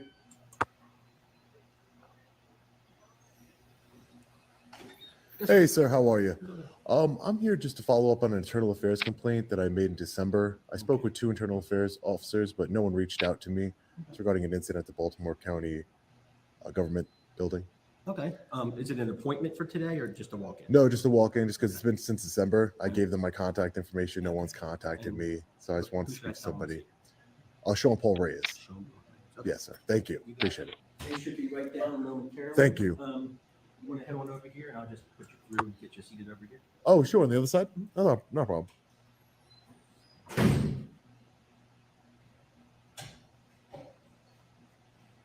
Now you're gone, honey. Sorry. Obviously, that's when you Yeah, set it off. sure. Just anything you think will set it off. No, sorry. Nothing else. Watch. Yeah, your watch probably will. Yeah. All right. Nothing else really metal. Yeah. Okay, hold on one second. Let it reset. Okay. All right. You got it. There you are. Like I say, they know Thank you, sir. So just have All a right, seat. no problem. Thank you. Morning, sir. Good morning. Mr. Reyes? Yes. I'm Detective Broderick. This is Detective Connor from Internal Affairs. Nice to meet you. Thanks. Nice to meet you, too. We have to see what you need from us today, and because you requested somebody to come down and speak to you from Internal Affairs. Yes, sir. All right. So anytime we have interaction with citizens, we have to do a recording of that. That's fine. That's all right with you. No, I believe complete transparency. Okay. It's great. So the front desk told us that you wanted information in reference to your case. Yeah. So on December 6th, there was an incident at the Baltimore County government building in Towson, and about 7 officers, I believe, arrived on the scene, ejected me from the building under threat of arrest. Very unprofessional, got in my face.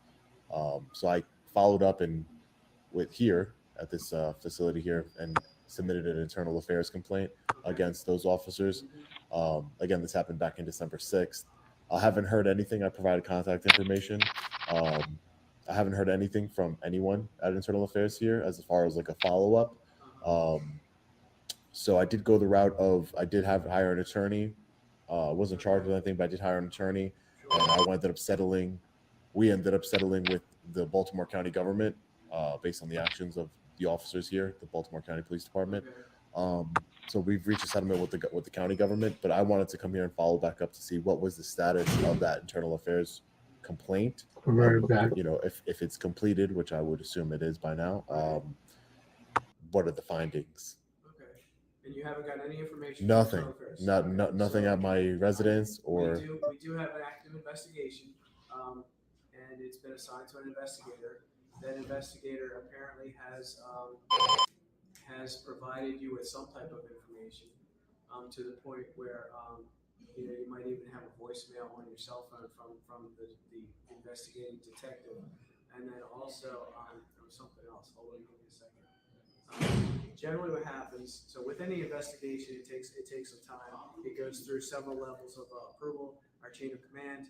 Once it's approved, so just so you know, like moving forward, once your case is completed, then our captain does sign a letter. It does get mailed out to the complainant, basically with the findings. So that's how that goes. But generally, as an investigation is going on, we let the person know it's at this level. We're doing officer interviews, or we're reviewing body worn camera. That kind of level of update. I think I'm forgetting something, but at this point. Yeah, I just thought it was you know, just thought it was a little. No, ever since I've came here, I spoke to two inspectors from detectives. Yeah, I spoke to them here, and they assured me that they would look into it and that, you know, they would. So now again, since December, that's about what, 6 months now, almost. So we're trying to. I've already settled the matter with the county government. They've done their investigation. My attorneys have talked to their attorneys, and that matter has been settled for violation of my rights. But again, I don't see how it takes so long to do an investigation. But she would have your contact information if she's calling your cell phone. Yeah. Well, yeah, I've never received a call. Maybe I've missed it. I'm not sure, but. You probably have missed it. So what I want to do, I'll give you her information again. Detective Gilmore, Sergeant Hardy is the gentleman who came down and spoke to you at that point, and he is conducting an interview right now, so he was not available to come down. Detective Gilmore was not at this point available to come down. So when they're both available, if you wanted to call to schedule something where you speak to them, totally fine. We just have to work out the schedule. But Detective Gilmore will be able to give you whatever updates via email or whatnot. Now, if you think that, I'm wondering, I will take your email down if she doesn't already have it, and I'll make sure she gets it, and then give you a current update. Perfect. Yeah. So my email is longislandaudit@gmail.com. That's an easy one. Yeah, very easy. Again, yeah, maybe I'm not saying, you know, I could have missed the call. You're 100% right. I haven't seen anything or received anything in the mail, or I'm not sure if they have my email address or not. Anything coming in the mail won't be until you get the final letter that the investigation has been concluded with the findings. And again, that takes a while. But again, usually within every 4 to 6 weeks, we reach out to the complainant and with either via email or voicemail, and we say this is what's going on and what the status of your investigation is at the time. Do internal affairs complaints usually take 6 months? Absolutely. 6 months when there's body camera footage, I'm sure, right? There's more officers involved, the longer it takes. Gotcha. All right. So if you just have one officer and it was something simple, yeah, then that's just a couple months. But then it depends, we have a lot of cases upstairs. All of our investigators are assigned multiple. That's unfortunate. You have a lot of cases. It is. It's unfortunate. It is, but and we do our due diligence to make sure that they all get equal and fair Perfect. investigation. So so you're not, we haven't put you aside or anything like that. I'll make sure obviously that they know. Her email that's assigned is on here. Her email, I will send her an email. Absolutely, I will give her your email. She doesn't have it. I'm sure we do upstairs. If you came in and made a I just realized I didn't add myself. name, address, phone number, and Gmail. Been sitting here for about a half hour. Gotcha. All right. So I'll definitely reach out. Thank you. Have her reach out to me, please. And thank you. I appreciate your time today. Thank you, sir. Thank you. Take care. Your name again, sir? Detective Connor. Thank you, Detective Connor. Thank you. Have a great day. All right, guys. So we're just getting out of the Baltimore County Police Department headquarters here in Towson, Maryland. I'm not sure if I believe those detectives from Internal Affairs when they say that this investigation is a priority or they're treating it the same way as all the other investigations, because there's no way it takes 6 months for an investigation that was very short interaction, all on camera. The Baltimore County government has admitted that they were wrong by settling the case out of court. I don't understand where's the accountability for the Baltimore County police officers. They need some accountability. The taxpayers just can't foot the bill every single time. So that's why we're doing this follow-up here. Hopefully someone reaches out to me. He did hand me a card of a Detective Gilmore from Internal Affairs. So hopefully she reaches out with some updates on our investigation here. We want to hold those responsible accountable. Their actions that day were abhorrent, unprofessional. They violated a citizen's constitutional rights when they take oaths to uphold our rights. It doesn't make sense. But it did feel good to go back to the Baltimore County government building and do our victory lap. We the people, we won, we did it together. As always, I can't do this by myself. This is not a win for Sean Paul Ray as the individual. This is a win for we the people as a collective. We have our rights violated. We follow up. We hold those accountable. And we continue to expose tyranny and corruption and fight for transparency and accountability within our government everywhere across the United States. So let me know what you think about this one in the comment section below. As always, stay safe. God bless. I'll see you in the next video. Long Island on it. Peace.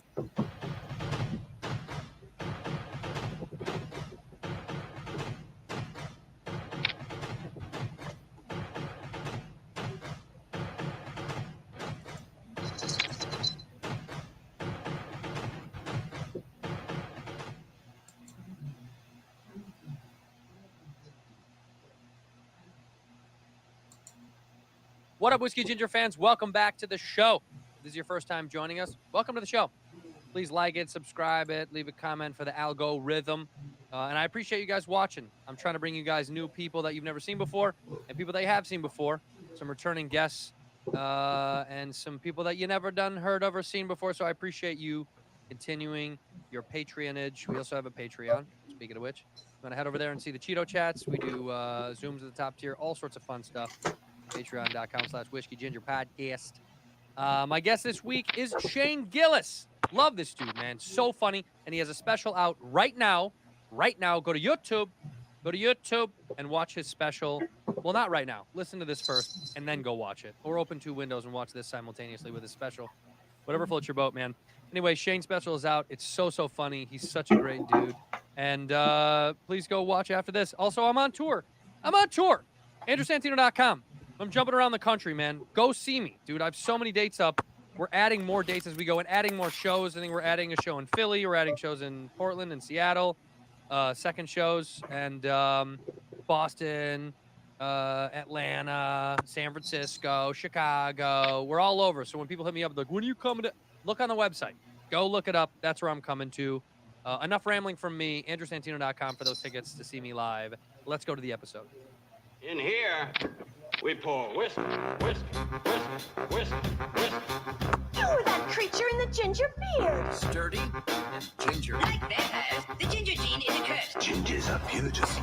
You owe me $5 for the whiskey and $75 for the horse. Gingers? Oh, hell no. This whiskey is excellent. Ginger. I like gingers. Ladies and gentlemen, welcome back to Whiskey Ginger. My guest today is one of my favorite people on earth. I say that for all my guests, but I mean it once again today. It's Mr. Shane Gillis. Shane Gillis. What up, bro? Dude, congratulations on your special. This is incredible. Oh, thanks, man. It's very funny, dude. Honestly, when I heard, we have a mutual friend who opens up for us. Yes. Christopher O'Connor. What's his middle name? James? It's got to be. I think it's James. He's an Irish prick. Yeah. Christopher James O'Connor opens up for us. He told me that when he told me, he was like, oh, Shane's going to go down to Austin and do a special and then put it up on YouTube. And I was like, that's the It's like the new best way to do that shit. Yeah, well, I don't. Genuinely. I truly, I mean, I think it is the best, but it's not like I had any options. What do you mean? You could have. You don't you think you could have tried to go somewhere and sell it or no? No, I think after I got canceled. What happened? This whole thing. A guy who has no idea. Yeah, yeah. What, really? Yeah. But let's be real. Did you really get canceled? I mean, I got canceled as much as people get canceled for the most part But for don't you- saying things. Now, Yeah. people sometimes get canceled for like Doing shit. sexual assault. Yeah, that was That big. one's a rough one. That was a big one. Yeah. Yeah, but yours was like, you know, total. I mean, look, I don't want. I'm sure you got in the throes of it with Rogan, but like the details of how, you know, the context was so it was so taken out of context. It was so weird to me. Yeah. It was. That happens. By the way, that joke that didn't land on Rogan was. Well, it's not like it was the best joke. No, but it I was- was just like, it was a funny story. If you said it to me, I would have laughed. Yeah, of like the confidence of being like, don't worry, I'm just gonna go do Rogan. It's And I gonna just solve never all heard my- from him. I thought it was funny, man. I thought it Yeah. was so good. I understand why he was like, I get why he was a little like, wait, are you saying I didn't help you? Like, I think that's what he thought I was. You know what I mean? I thought because I know Joe well enough to, and I spoke to him about you when it happened. Yeah. And I was like, you know, you should, not like I'm giving him advice, but I was like, yo, you should have him on the show for real. Yeah. He was like, oh yeah, I should. I'll talk. I want to talk to him. Like it was one of those things where, and I think I had told that to Okani when we talked about it. Yeah. To talk to you about it, because I was like, oh, he definitely would, because he's interested in finding out the real story versus just someone being like, Yeah, of course. this is what it is. Yeah. But anyway, all that shit aside, who cares? But yeah, after that, that was the only option I Yeah. had. Do you think you couldn't have gone somewhere like HBO or Amazon? No, and I think hopefully on the next one I can. because of the success. Hopefully this one does well enough. Yeah. That I can. Yeah. It's funny as shit. Hopefully. You We'll did a see. Creek in the Cave? Yeah. I haven't stepped foot in that It's place great. because I went to Austin and Joe was trying to parade me around, being like, "Isn't this incredible?" And I was like, "It's okay." Slow down. Everyone talked about it like it was heaven Yeah, on earth. yeah, I was yeah. like, "Yeah, it's okay." It's close. They just have to eradicate the homeless. Yeah, but then it's never gonna happen. And also that Sixth Street or whatever Yeah. it is. Yeah, dude, it's like It's like Bourbon Street. it's like Bro Fight wild. Central. It's like I don't Yeah. want to go down there. I've Yeah. been there, but I'm like I don't want to. That if that's where the comedy venues are gonna be, I don't know. No thanks. That's where they are. Yeah. I know, and I was like, put them on the other side of the thing or something. Yeah. Put I don't on the know. other side of the river. I know you don't want to shit Could on be. Creek in Yeah, the Cave. yeah, You just yeah. did your special. Yeah, it's fine. No, but I Creek in the think- Cave is on the other side, right? No, Creek in the Caves is like, I think there's like a shelter across the street. I mean, dude, it was gangs of roving homeless dudes everywhere. How many people fit in there? It's small, probably like 150, 200. That's pretty good. And how many shows did you do? I did 5, but we only filmed one night. You filmed 2 shows. Yeah. Did you cut both shows? Be real. What do you mean? Did you combine 2 shows or you just take one? It's like 90% one. That's so funny, isn't Yeah. it? That's like almost everyone I've ever talked to. First show I did was great. Yeah. Second show there was like, you could hear the music from across the street. And I yeah. was just like, what the You fuck? joked about hearing the That shit part outside. is in yeah. there. Yeah, you joked about They hearing put the that shit in there. outside. Yeah, that was only during the second show, and it was throughout the whole fucking show. There was just Really? bass. There was just fucking But you bass. can't hear it on the tape. You can't, but I think somebody I was friends with went over there and was like, hey, could you turn this down? And they went in there and it was an empty bar, just blasting music. I love that. And they're like, could you please turn this down? My friend's trying to do something. And I'm My friend's trying to change his life behind these walls. yeah, on the other side of the street, this guy's trying to make a comeback. And I think they turned the music up. Yeah, well, that's which is funny. I would say fuck you too. Yeah.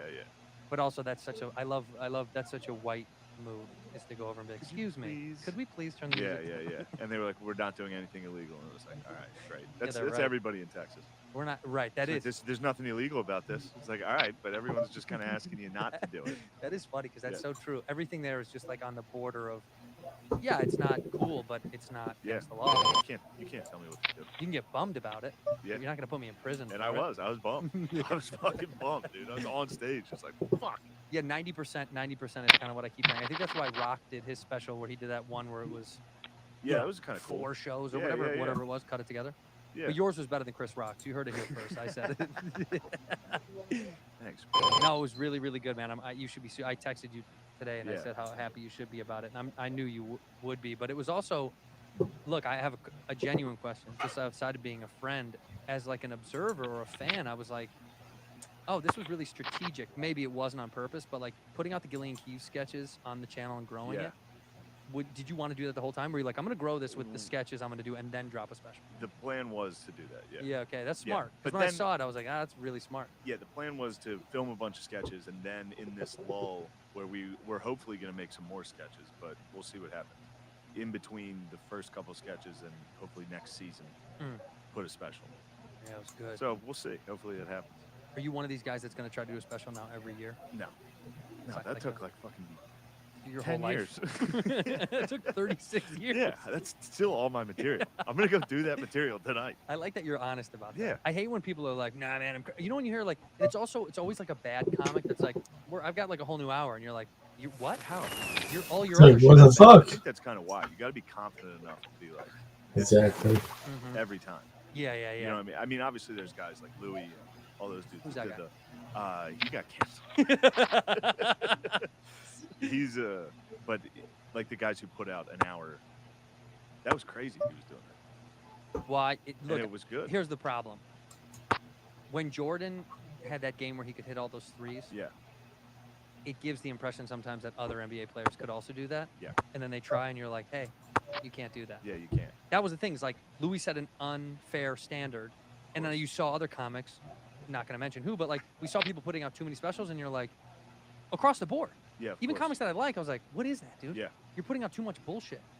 Like, I don't think anybody, even if it's a really good special, I don't think everybody wants to see that much stuff from all of the comics. Sure. A very selected, blessed by the comedy god few. But like, Sure. yeah, like when Louis put out shit all the time, I was like, this motherfucker, I felt like he could do it every 6 months. Yeah, he could. It was shocking. Yeah, it's just how he. He's just the best. So no matter what, yeah. Yeah, he's the best. dude. Unfortunately, he's the best. He Like, is there's the no other way to say it. Of like, Yeah. what is the magic? It's like he just has the thing, He's the you know. best ever. But and it's cool that you left in. How many people were with you at the special, by the way? Were you have a bunch of friends back there? Yeah, I had a I know bunch of Connie friends. was there. Yeah, Connor was And there. McCusker, McCusker, Six. Six, Kyla, Tommy, McKeever. The boys. The boys, dude. That's The great, boys. man. Yeah. That's the way. Never I think thought you I'd be should an do it. Entourage comic, but You here are. I am, dude. You're dude. I'm You're one of the few white. You're Vinny Entourage Chase comics. for sure. For sure. You're 100% Vinny Chase. More of a, yeah, I'm a bit of a heartthrob, dude. Yeah, dude. In that I have a throbbing heart. Yeah, we're worried actually. This is an intervention for you. Yes. We just want to get you fixed up. What do you mean? You look good. I'm fine. Did you put I'm away doing the all right. booze? No. You didn't put it away. No. All right. What do you want to booze? Well, I was gonna say well, we have a little sniff of something, but All right. no, you got stuff to do. You got stuff. To I got to do a show tonight. Yeah, you want to stay. And I- You want to stay but- sharp. Yeah, we could have one. We could. We should. What kind? What's the best one? I don't Well, really like any of this shit. It's gonna be hot. well, I'll put ice on it in the other All room. right. All right. Yeah, I'll do. I'll go It's gonna get be some. hot whiskey. Well, this is where it sits typically. Okay. You have a cold bar I at bought home? that for my dad, the one with the horse on it. Blanton's. Yeah. So it was you do expensive. know. Yeah, this is good stuff. I don't know what's good or bad. Nothing here is bad, but this is good. Yeah, I This bought is that. really good I just stuff. went in and said, "What's the most expensive one?" You went to a liquor store? Yeah. Funny because I talk on this show. You can't really find this most places. Yeah, there's a place in New York. Yeah. Because Buffalo Trace is the distributor for this stuff, right? Okay. Same as Pappy Van Winkle and all that stuff. But these guys. So you drink like this, like you know what the fuck this stuff is. I like bourbon a lot. Really? It's the Sure. whole thing I got. No, I. You know what? I'm not. I don't like. I don't This, like. It's. yeah, the whole show. Did you not do any research? No, I'm not a big. I'm not a big bourbon freak like people are that are. You know what I mean? Like guys will email me or like Yeah. fan pages are like, actually, it's like, dude, I just really like it and I know what I like and I know what's like on the scale of good. I can't even order wine. Well, I went out wine's to dinner. fake. I went out to dinner last night. And I was like, I want red. Like I was like, how do I order? But that sounds right. Yeah, but you got to pick. There's like Nah. I'm looking at a menu. I don't know which ones are red. Tell the guy or the girl that you give me the one that you like. Okay. Dude, wine is fake. Wine's fake. Yeah, I don't think. But that's got to be somewhat. I've had good liquor. No, this. There's a big difference between this and Jack Daniel. I mean, by Yeah, far. yeah, yeah. You Yeah. taste it with wine. I've been with these, like rich friends I have. Sure. And I've had bottles of wine $700, and then I've had bottles of wine $28. Pretty close. I was joking about that with Tim. Tim and I went out to like a steak dinner. You went to last night. Boa, yeah. Yeah. Yeah. So he ordered. We get in there. First off, it's funny to watch Tim be famous. So everyone in there is like, "How is the meal?" Like talking to Tim all the time. And then Because he's not just a comic; he's a food critic now. he is, yeah, he's a monster. if you betray him, if you wrong him, he'll Imagine destroy what he'll you. write about you. Yeah, Yeah. you just have a fucking 20-minute thing on Boa sucking dick. It'd be incredible. Yeah. He's powerful, dude. Yeah. So we go in there and we get this really nice steak, and it's apparently one of the better snow steak or some shit. I have no idea. I don't know. I don't. But know. if you're with him, sure. It was phenomenal. But while we were eating it and drinking, I got like a good wine. Yeah. And I was like, you could literally, this could be Franzia and this could be Steakums, and you could trick me and be like, this is the high end stuff, and I'd eat it and be like, wow, You're from Philly. this is incredible. Yeah, that's. I mean, I have no idea. That's such like a Philly, like a. It is embarrassing. Like when I was young, I was like proud of being like kind of shitty. Now You know what I mean? You're kind of like, no, I don't drink any nice stuff. And now it's like I'm going out to dinner and I can't. But is it? What is this? Is your old man? Does he still like put it on you like that? Like if you Now try calling to- the matter of Shannon Moore. This is case number 034437M. We're calling Miss Moore. This is We'll see me doing nothing like that. I'll buy this house. He's like, right do now. it, fucking Yeah, do yeah, it, yeah. because I want that money. Yeah.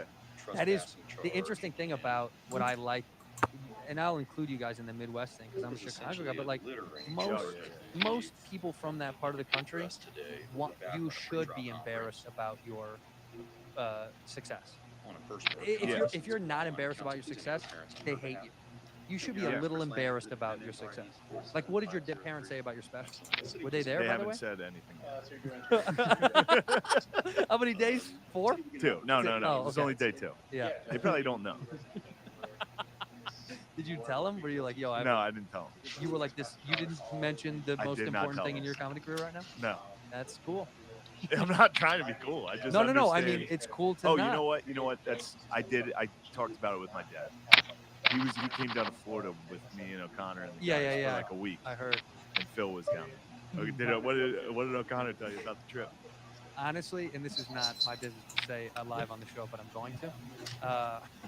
No, O'Connor had a coming to God moment where he called me. Anything to present, or is it and was like, I need to clean it up.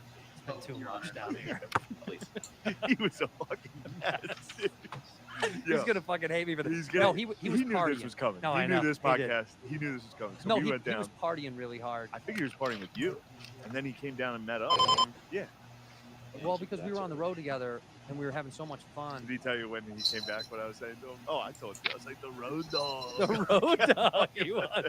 This guy, he's a magician. He's able to just float from city to city, and he's got the energy of a 20-year-old, and it's remarkable. He's able to. So when he called me from Florida, I knew you guys were like burning out and having a good time. Oh, we were hitting it. Yeah. Yeah, it was. I mean, because we usually have shows at night, so I'm not used to day drinking. I don't So we day. were I down never there. day drink. Yeah, we would just go to the beach every day and just black out. Yeah. But O'Connor got in a fight for 5 hours with 2 of these other guys about sand. about pouring water on sand. I'm sure he called you and explained to you how what he was saying. But he made admitted he sense. was wrong. No, he didn't. To me.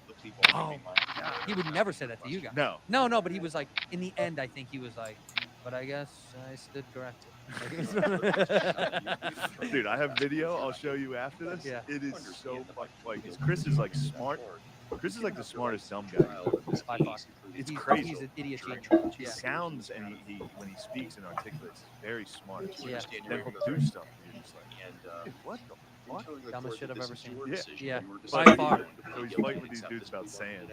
And these are just 2 dudes from Philly. One's a trash truck driver, one's a painter. They're wild. They couldn't be more like Funniest not dudes what ever. we are. Yeah. Yeah. And so they're arguing in the middle of it. One of the dudes is like, they're talking about sand, acting sand for 5 hours. And if water is poured on sand, it becomes dense or something like Yeah, that. Chris, he's gonna hate this dude. By the way, let's make a side note. Chris O'Connor was one of our best friends. Yeah. And I live with him. I love Chris. And by the way, I've said this because he comes with me a lot. One of the best comics I know, Yeah, he's who's phenomenal. part of this group of underappreciated comics. Yeah. There's so many who aren't getting enough shine. That's why we talk about them. So But anyway, so he was going down to the water. We're all hammered. He's going down to the water, filling up a bottle of Deer Park with ocean water, and then walking back to the sand, and then pouring it onto the umbrella. Yeah. Onto the hole of the Like a umbrella. child. And then he's done this. He's made 2 runs, and the guy I was sitting with was like, "That's not going to help. I don't know why he's doing that." Right. And I was like, "Well, just tell him." And I knew that was a nice little seed because I like to fire Chris up. It's very easy to get Chris angry, Yeah. and I can't stop. You're making it. really good at it. Yeah. Oh my god. Yeah. dude. You're like #1 at that shit. It's crazy. I know how to make him spaz, and it's really affecting our friendship. I can't stop. It's fucking our friendship. It's great. But, so he's doing that, and I was like, just Spud, just tell Chris. That's the guy who was with Spud. I'm bad. Trash guy or other guys? Painter. But he was like, "Hey, that's not going to work. What you're doing." And I knew right there it was on. I knew like Chris was like, "Oh, could you tell me why? I'm trying to learn." And I was like, "Dude, this is it." Right when Chris wasn't just like, "Oh yeah, okay," and stop. That's all he had to do, even if he thought it would work. Yeah. Does this make sense? Is this podcast? It makes perfect sense. Okay. No, but he gets studious when he's wrong. Yeah, he'll look it up. He'll sit there and search. Dude, Uh-huh. there was a commercial for like a betting website. And he was like, "Who is that woman? She must be famous." And I was like, "It's just a hottie." Yeah. And he was like, "No, I think she's probably famous. They had Allen Iverson in the last one." I was like, "Well, this is just a hottie." 10 minutes later, I look at him, he's fucking Googling who the woman is. And finally, he gets to this where he's like, she was in the LPGA for 1 season. And I was like, "Oh, maybe that's how everybody knows her then." Valid. Yeah, he gets very studious if you argue. By the way, though, that is very funny that he had to go. The Google he would have had to put in. Yeah, exactly. Was, Hot girl who's from the hot betting. lady from the betting commercial? Yeah. No, but I love him to death, and I'm glad that you guys went down to Florida for a little. I go, dude. I'm just glad you're getting a vacation. You really It was not a vacation. No, his whole life is a vacation. That's why I was like, you're good. I was like, you're gonna have fun. All right, hold on. We're gonna pause. Okay. And then we're gonna come back, and we're gonna have a glass. Hold on, 2 seconds.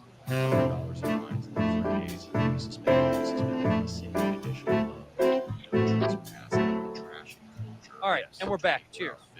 Cheers. We're having a little blend. The horsey. The little horsey. Oh, really? This is what you gave your dad. That's what I had on. With your pawpaw. My dad. I saw my dad naked this week. Congrats. Ass naked. I saw my dad's dick. What are we talking? Pipe? No. Nah. He's a humble man. Simple, humble Did man. you ever see your dad naked when you were a kid? Yeah, when I was a kid all the time. Did But it that was back when I was like, that's crazy dick and pubes. Yep. You know what I mean? You've never seen pubes. and Big dicks. balls too. Yeah. When I first time I saw my dad's big balls, you were like, whoa. Yeah, this Did is they crazy. get that big? Yeah. And they don't. I don't think my balls will ever be as big as my father's nuts. They could be. Have you seen them lately? I mean, I don't think I would have, as an adult male, I don't think my balls ever got to the size that his got when he was my age. Yeah, but you were a kid. You remember seeing stuff that you thought was big? I could just feel it. You know what it was? You know the sink knobs? You know those? You know the old Sure. school shitty Yeah. sink knobs? We had those out of the house. One ball was pretty close to the size of an old sink knob. That's tough. It's big. Fucking huge. Because he would watch his fucking, he'd be shaving naked in the sink, Yeah. and the knobs were right there, and I was like, that ball is just like that ball. It was Yeah. so close. Oh, wow. It was like that big. It was fucking huge. But yeah, I was sitting on the couch. We had a day of drinking at the beach. Mm-hmm. And I just saw the old man come out of his room to go into the bathroom. He was ass naked. Attaboy. I couldn't believe it. And Who's I was gonna, like, what the who's fuck gonna are you tell him doing? otherwise? He was like, wait, what are you looking at? Like, Right. he was mad at me for looking. I was like, yeah. Yeah, what are you looking at? Don't look. I'll be honest, it was wild. I mean, he's like 65. I was gonna say, how old? Yeah, 65. And you do talk about him. It's not spoiling anything. 'Cause you talk about him as Fox News dad. Yeah. He's a Fox News dad. Same. He's a classic Fox News They dad. all are. Yeah. By the way, Good they ones. all are. The good one. Yeah. Every dad I know is obsessed. They're like, to a degree that's almost, it's great mind, it's brainwashing, it's wonderful. Sure. I mean, they watch Fox News. They get to watch their team winning every night. Single game. Yeah. And they're like, if we're not winning, it's a grave injustice. The other team's cheating every day. You know how wild that must be? Yeah. Every night sitting down and be like, these motherfuckers are trying to fuck me. You're just by yourself in a room. In your nice Yeah, house. and then watching you're- TV. Good job. Good to see you, bud. I'm Blazed. For once. God. Sorry, buddy. He never talks. No. Yeah. For I'm once. concentrating on the game. What's your mom's name? Joan. Oh, dude, such a great name. Phil and Joan. Joan. Yeah. That's It's a money. great squad. Phil and Joan. Yeah, man. You're dirty. Good to but see you, buddy. when No, you put them in, seriously. like when you talk about them, but you don't tell them about the special, is it the assumption that they won't watch anyway, so you don't give a No, shit? they would watch. My mom's excited about it. Oh, She's she like, my is. mom, yeah, it's kind of me being like a little brat, fat fucking little bitch. It sounds like a fat brat move tonight. But like, she's excited about stand, like my career. Yeah. But I can't handle the fucking 65-year-old woman questions about stand up. It kills me, dude. She'll Well- be like, now, what's going on? Is Lorne Michaels still helping with the stand up special? And I'm just like, no, he's out of our lives. Like, we got to just He move. left. Yeah. Like, you got to, it's always some crazy, Oops. like, now you did Joe Rogan. When is he going to help? Like, something like that. Something fucking crazy. But in those instances, don't you wish you could just be like, No, I'm gone. Yeah, let's ask. Have Jones see what Bye-bye. he can pull out of Joe. Because genuinely, it like would work on a very like sweet level. Of her calling Joe, being like, Joe, what can you do for Shane? Like, what great content to hear your mom ask. Yo, I've learned over the years the innocence, because I've gotten frustrated when they ask me stuff. Yeah, and it's nice. They're trying to, but like, I would come. Because what we do is fake. Of course. So it's like when they're asking you about how you did the magic trick, you can't be mad when you're like, how do you not know where the cards come from? It's like, how the fuck would they know? Yeah. This is Yeah, insane fake. This is a thing we're this doing. is- Imagine pitching this to your father. It's 4 cameras in a room. He'd be mad. Yeah. He'd be angry that I was doing this. In fact, if he knew I was in LA, he'd be mad. You're not allowed to come here. In here, we pour whiskey.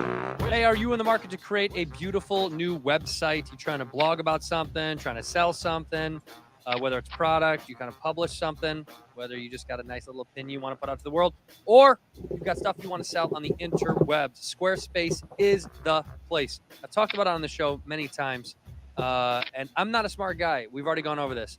I'm a stupid. And even I can use Squarespace. It was incredibly simple to use, whether you're selling products or services, blogging, publishing content.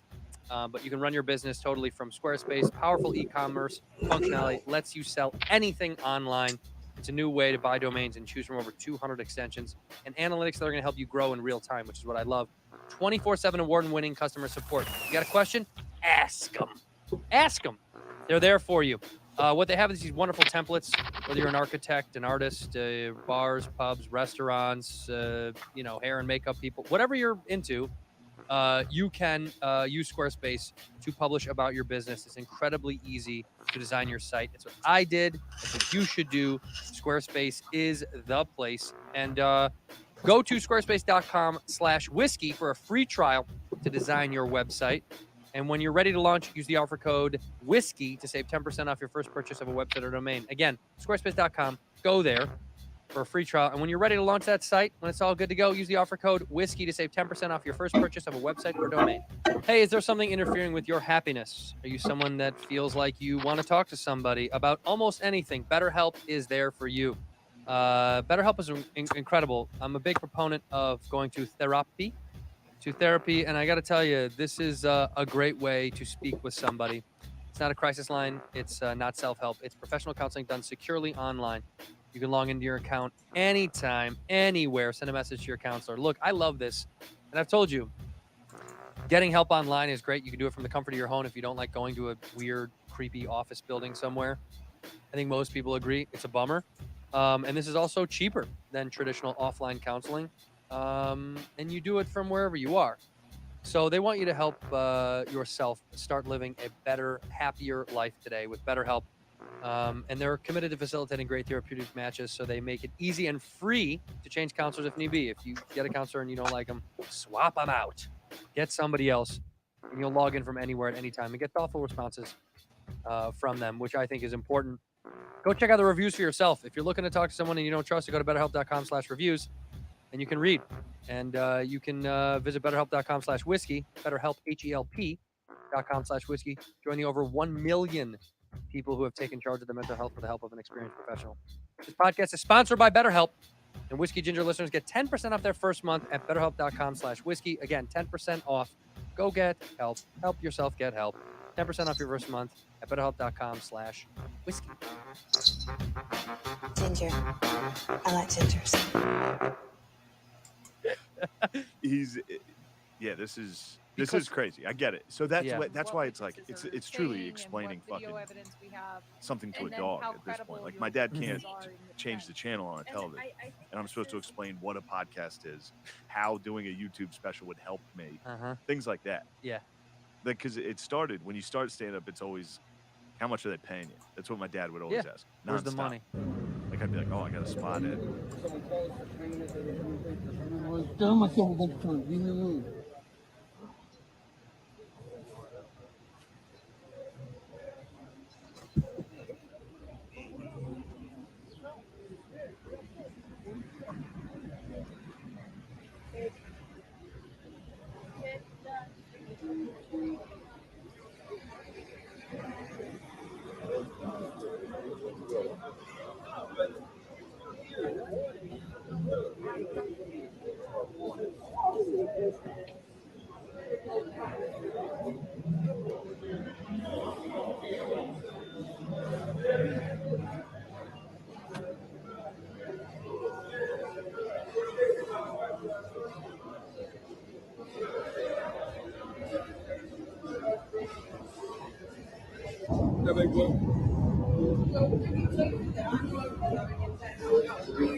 Wow.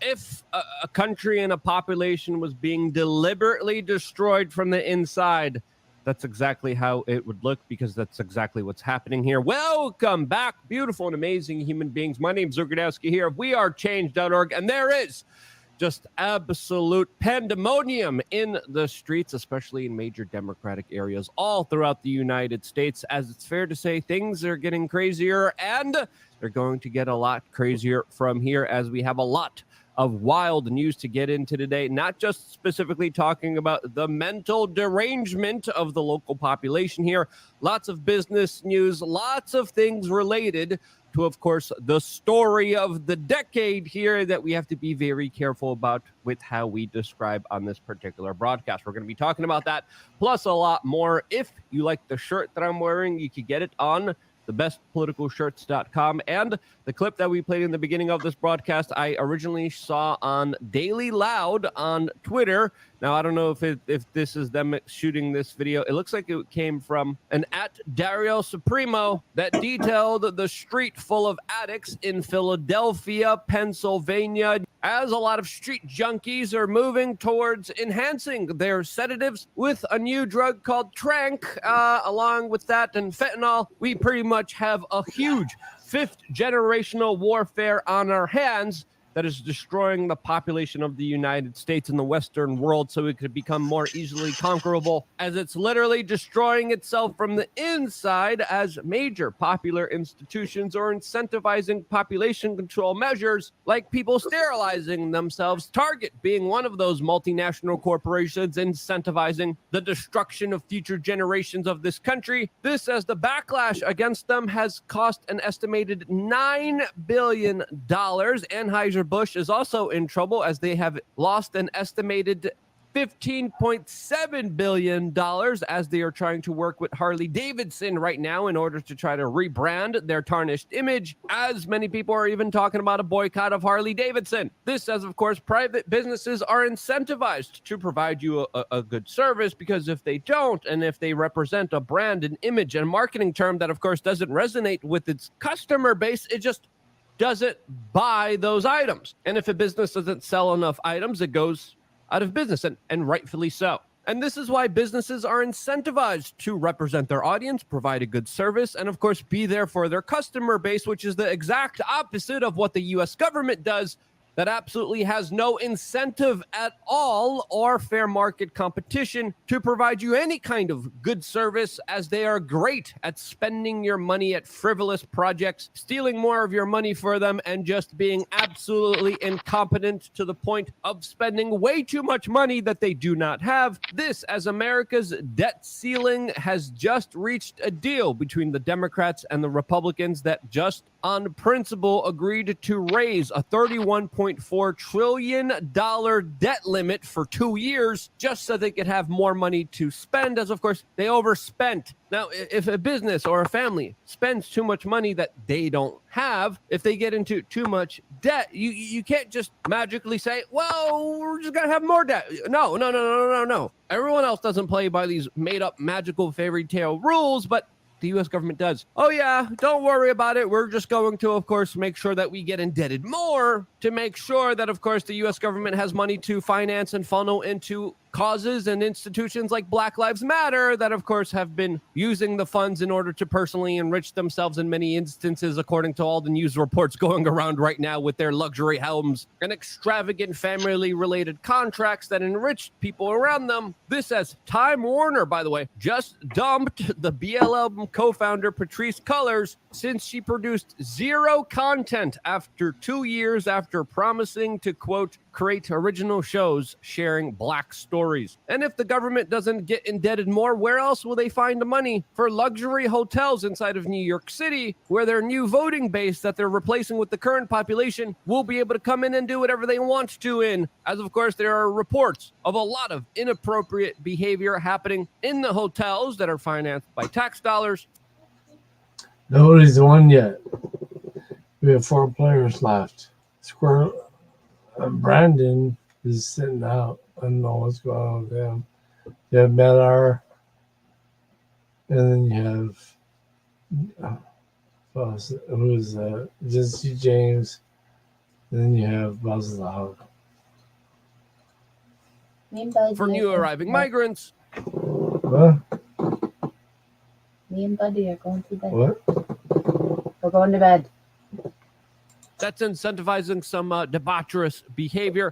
Where else would the U.S. government get enough money to, of course, criminalize and go after everyday Americans, making them felons overnight by making up rules and laws out of nowhere, as the ATF is set to enforce a new made-up arbitrary rule against pistol braces, which they previously said was okay to own, made their own rules and exemptions surrounding it, and now they're saying, well, if you own it, you soon might be a felon. This as we're finding out that a Fifth Circuit court just clarified an injunction against this arbitrary rule by announcing that if you're a member of the Firearms Policy Coalition, you somehow are not going to be affected by this arbitrary rule. Yeah, lots of really confusing things going on there, as of course the court proceedings are ongoing. And if the government doesn't have enough money, where else will they hire the 80,000 plus IRS agents that will be going after political dissidents and journalists who dare to, of course, question the establishment narratives, just like the IRS that opened up a tax investigation on Matt Taibbi, a famous journalist who the IRS decided to investigate on Christmas Eve following his participation in the Twitter files dump, which of course heavily criticized the U.S. government and their larger involvement in spying, tracking, censoring, and destroying speech inside of the United States, clearly violating the First Amendment. This says, of course, what could go wrong with, of course, being indebted just a couple $1 trillion more. All of this as, of course, Germany is officially entering into a recession and following what many people call an economic collapse. And before the economy crashes, make sure you get your shirt. Basically, we're both out. It's on the bestpoliticalshirts.com. Cheesy plug, but hey, we got to pay the bills around here, and this is one amazing, incredible way to do it. As of course, when we were shut down by YouTube a few years ago, our main source of income was taken away. So we said, screw it.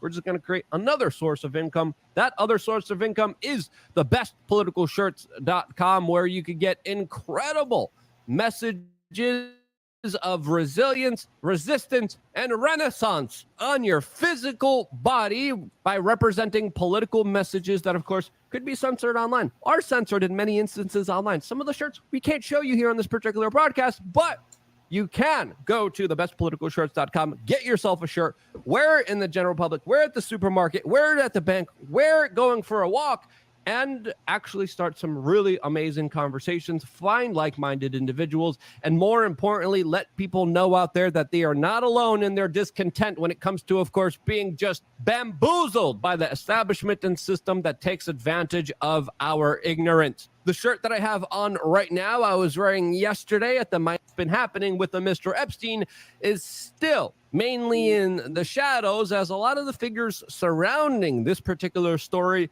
have had very unfortunate demises to their lives. If you didn't notice, I fast forward beyond his commercial.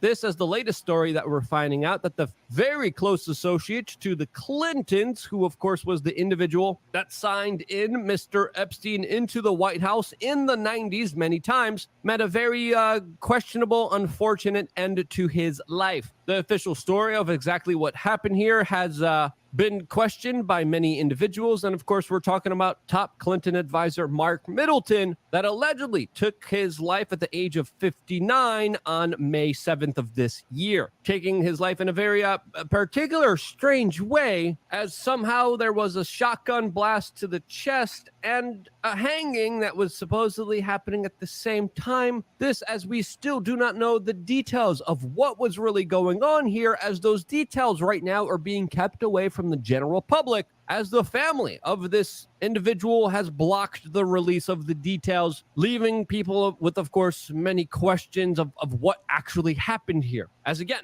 this man knew a lot more to the relationship between Mr. Epstein and the Clintons than a lot of other people did. He had a lot of probably explosive information, a lot of details that are still not privy to the general public. And with him no longer being here with us, it also ensures that a lot of those details, a lot of those secrets stay with the individuals involved here. Those individuals, particularly the Clintons, that are very well connected to this individual that was doing very horrible, unspeakable things to children too. This, as of course, all of them were connected to intelligence agencies, as even the former head director of the CIA since 2021 had at least 3 meetings with Mr. Epstein that we know of, as he was also a deputy secretary of state. Why was he meeting with Epstein on numerous occasions? Well, that's a story that, of course, a lot of people should be asking themselves here, as a lot of very powerful individuals were involved here, including, of course, Mr. Bill Gates, that we found out recently was being extorted by Epstein with the secret information that he was hooking up with a younger Russian lover that also is connected to Russian spy agencies. This, as of course, a lot of international spy agencies are involved here, not just from the United States, not just from Israel, but also, of course, Russia. It's like a spy versus spy world with many interconnected agencies, agents, double agents, triple agents. Who was involved here? What was really going on here? Well, I think it's fair to say that Mr. Epstein had some very interesting dirt on Mr. Gates that he was exploiting, which I think we're only beginning to scratch the surface of here. Now, how did Russia play a role here? Well, that's a very interesting question, as of course we know for a fact that major financial institutions in the West were absolutely involved here, as we're finding out from the latest Epstein JP Morgan court trial that's going on right now in the United States, that we're finding out today that JP Morgan and Chase knew on record that Mr. Epstein was trafficking, extorting, and hurting children, but continued to meet with him years after knowing so, and allowing him on many instances to use their financial institutions in order to continue what most likely was this international trafficking and extortion operation that JP Morgan and Chase and other financial institutions were looking the other way of, as they knew most likely the funds were being used to hurt a lot of children here. And we're talking about thousands of children here. And we're talking about millions, hundreds of millions of dollars that were being moved around without any kind of scrutiny, without any kind of regulations, without any kind of rules, without any kind of laws, as he was able to do whatever he wanted to. Why? Well, probably because he was a man of intelligence. This, as CNBC is reporting today, that JP Morgan and Chase CEO Jamie Dimon is testifying that he had no involvement with Mr. Epstein or his account. Is that true? Well, Whitney Webb has a different scenario, as she previously wrote a very interesting article titled The Rise of Jamie Dimon, with her byline reading, as JP Morgan's ties to Epstein are being scrutinized in court, Whitney Webb reveals how the same powerful players who brought Epstein to prominence were largely responsible for the rise of JP Morgan CEO Jamie Dimon. This article was released on March 27th. Definitely worth a read, and definitely talks about some very long, extensive ties in a very detailed article that does some great investigative journalism, connecting the dots on some very powerful individuals and institutions that do a lot of their work in the shadows and definitely don't want any kind of public scrutiny. And that's why, if you found this video important, share this video with your friends and family members. That is more imperative than ever. Lots of crazy stuff out there. It's only going to get crazier, and we still are just aware of just, I would say 1 to 5% of exactly what was going on here. What was really happening here? Well, those secrets lie with the intelligence agencies that, of course, are keeping their cards close and aren't revealing any kind of real information surrounding this absolutely crazy story, the story of the decade that many powerful people want to go away. Let's make sure that it doesn't. Thank you so much for sharing these videos, being here with me, buying the t-shirts, because if it wasn't for you guys doing that, I wouldn't be here, and I'm only here because of you, and that's why I love you guys. Stay tuned for more here on wearechange.org. It's time to end it. Love you guys. Good stream tonight. Good game night. We're still getting going. You guys want to watch it, you can. But I'm gonna kill it. And it was right on.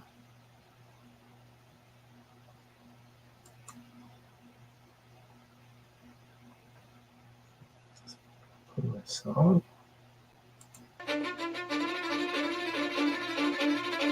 Cause I don't give a fuck what you say. Yeah, I'ma do shit my way.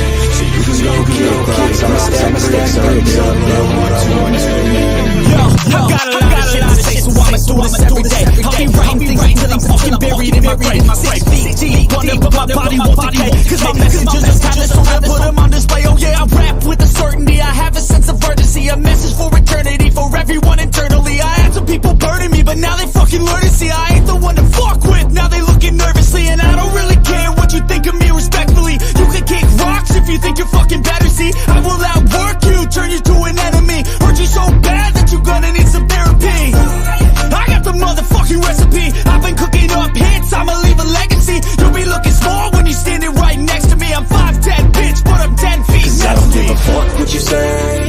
Yeah, I'ma do shit my way. So you can go kick rocks, I'ma stack bricks up, build what I want to make. Cause I don't give a fuck what you say. Yeah, I'ma do shit my way. So you can go kick rocks, I'ma stack bricks up, build what I want to make. Yeah, I'ma do it my way.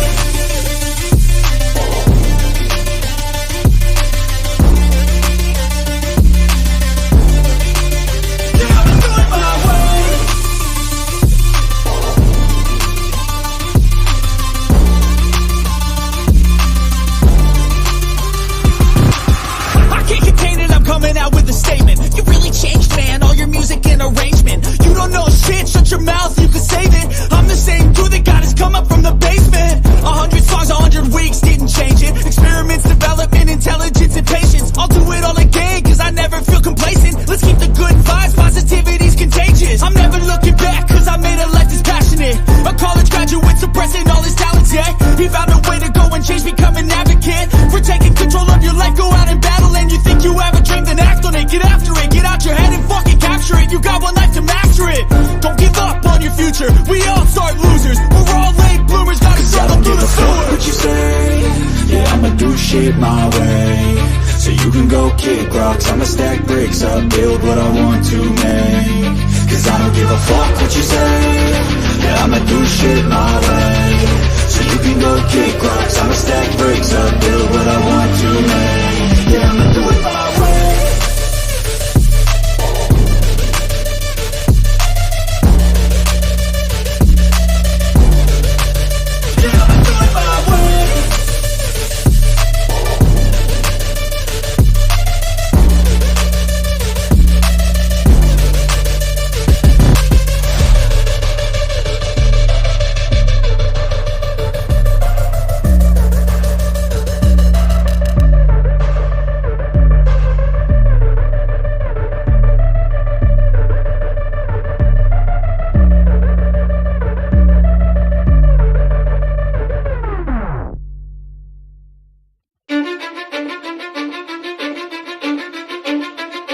cause I don't give a fuck what you say. Yeah, I'ma do shit my way. So you can go kick rocks, I'ma stack bricks.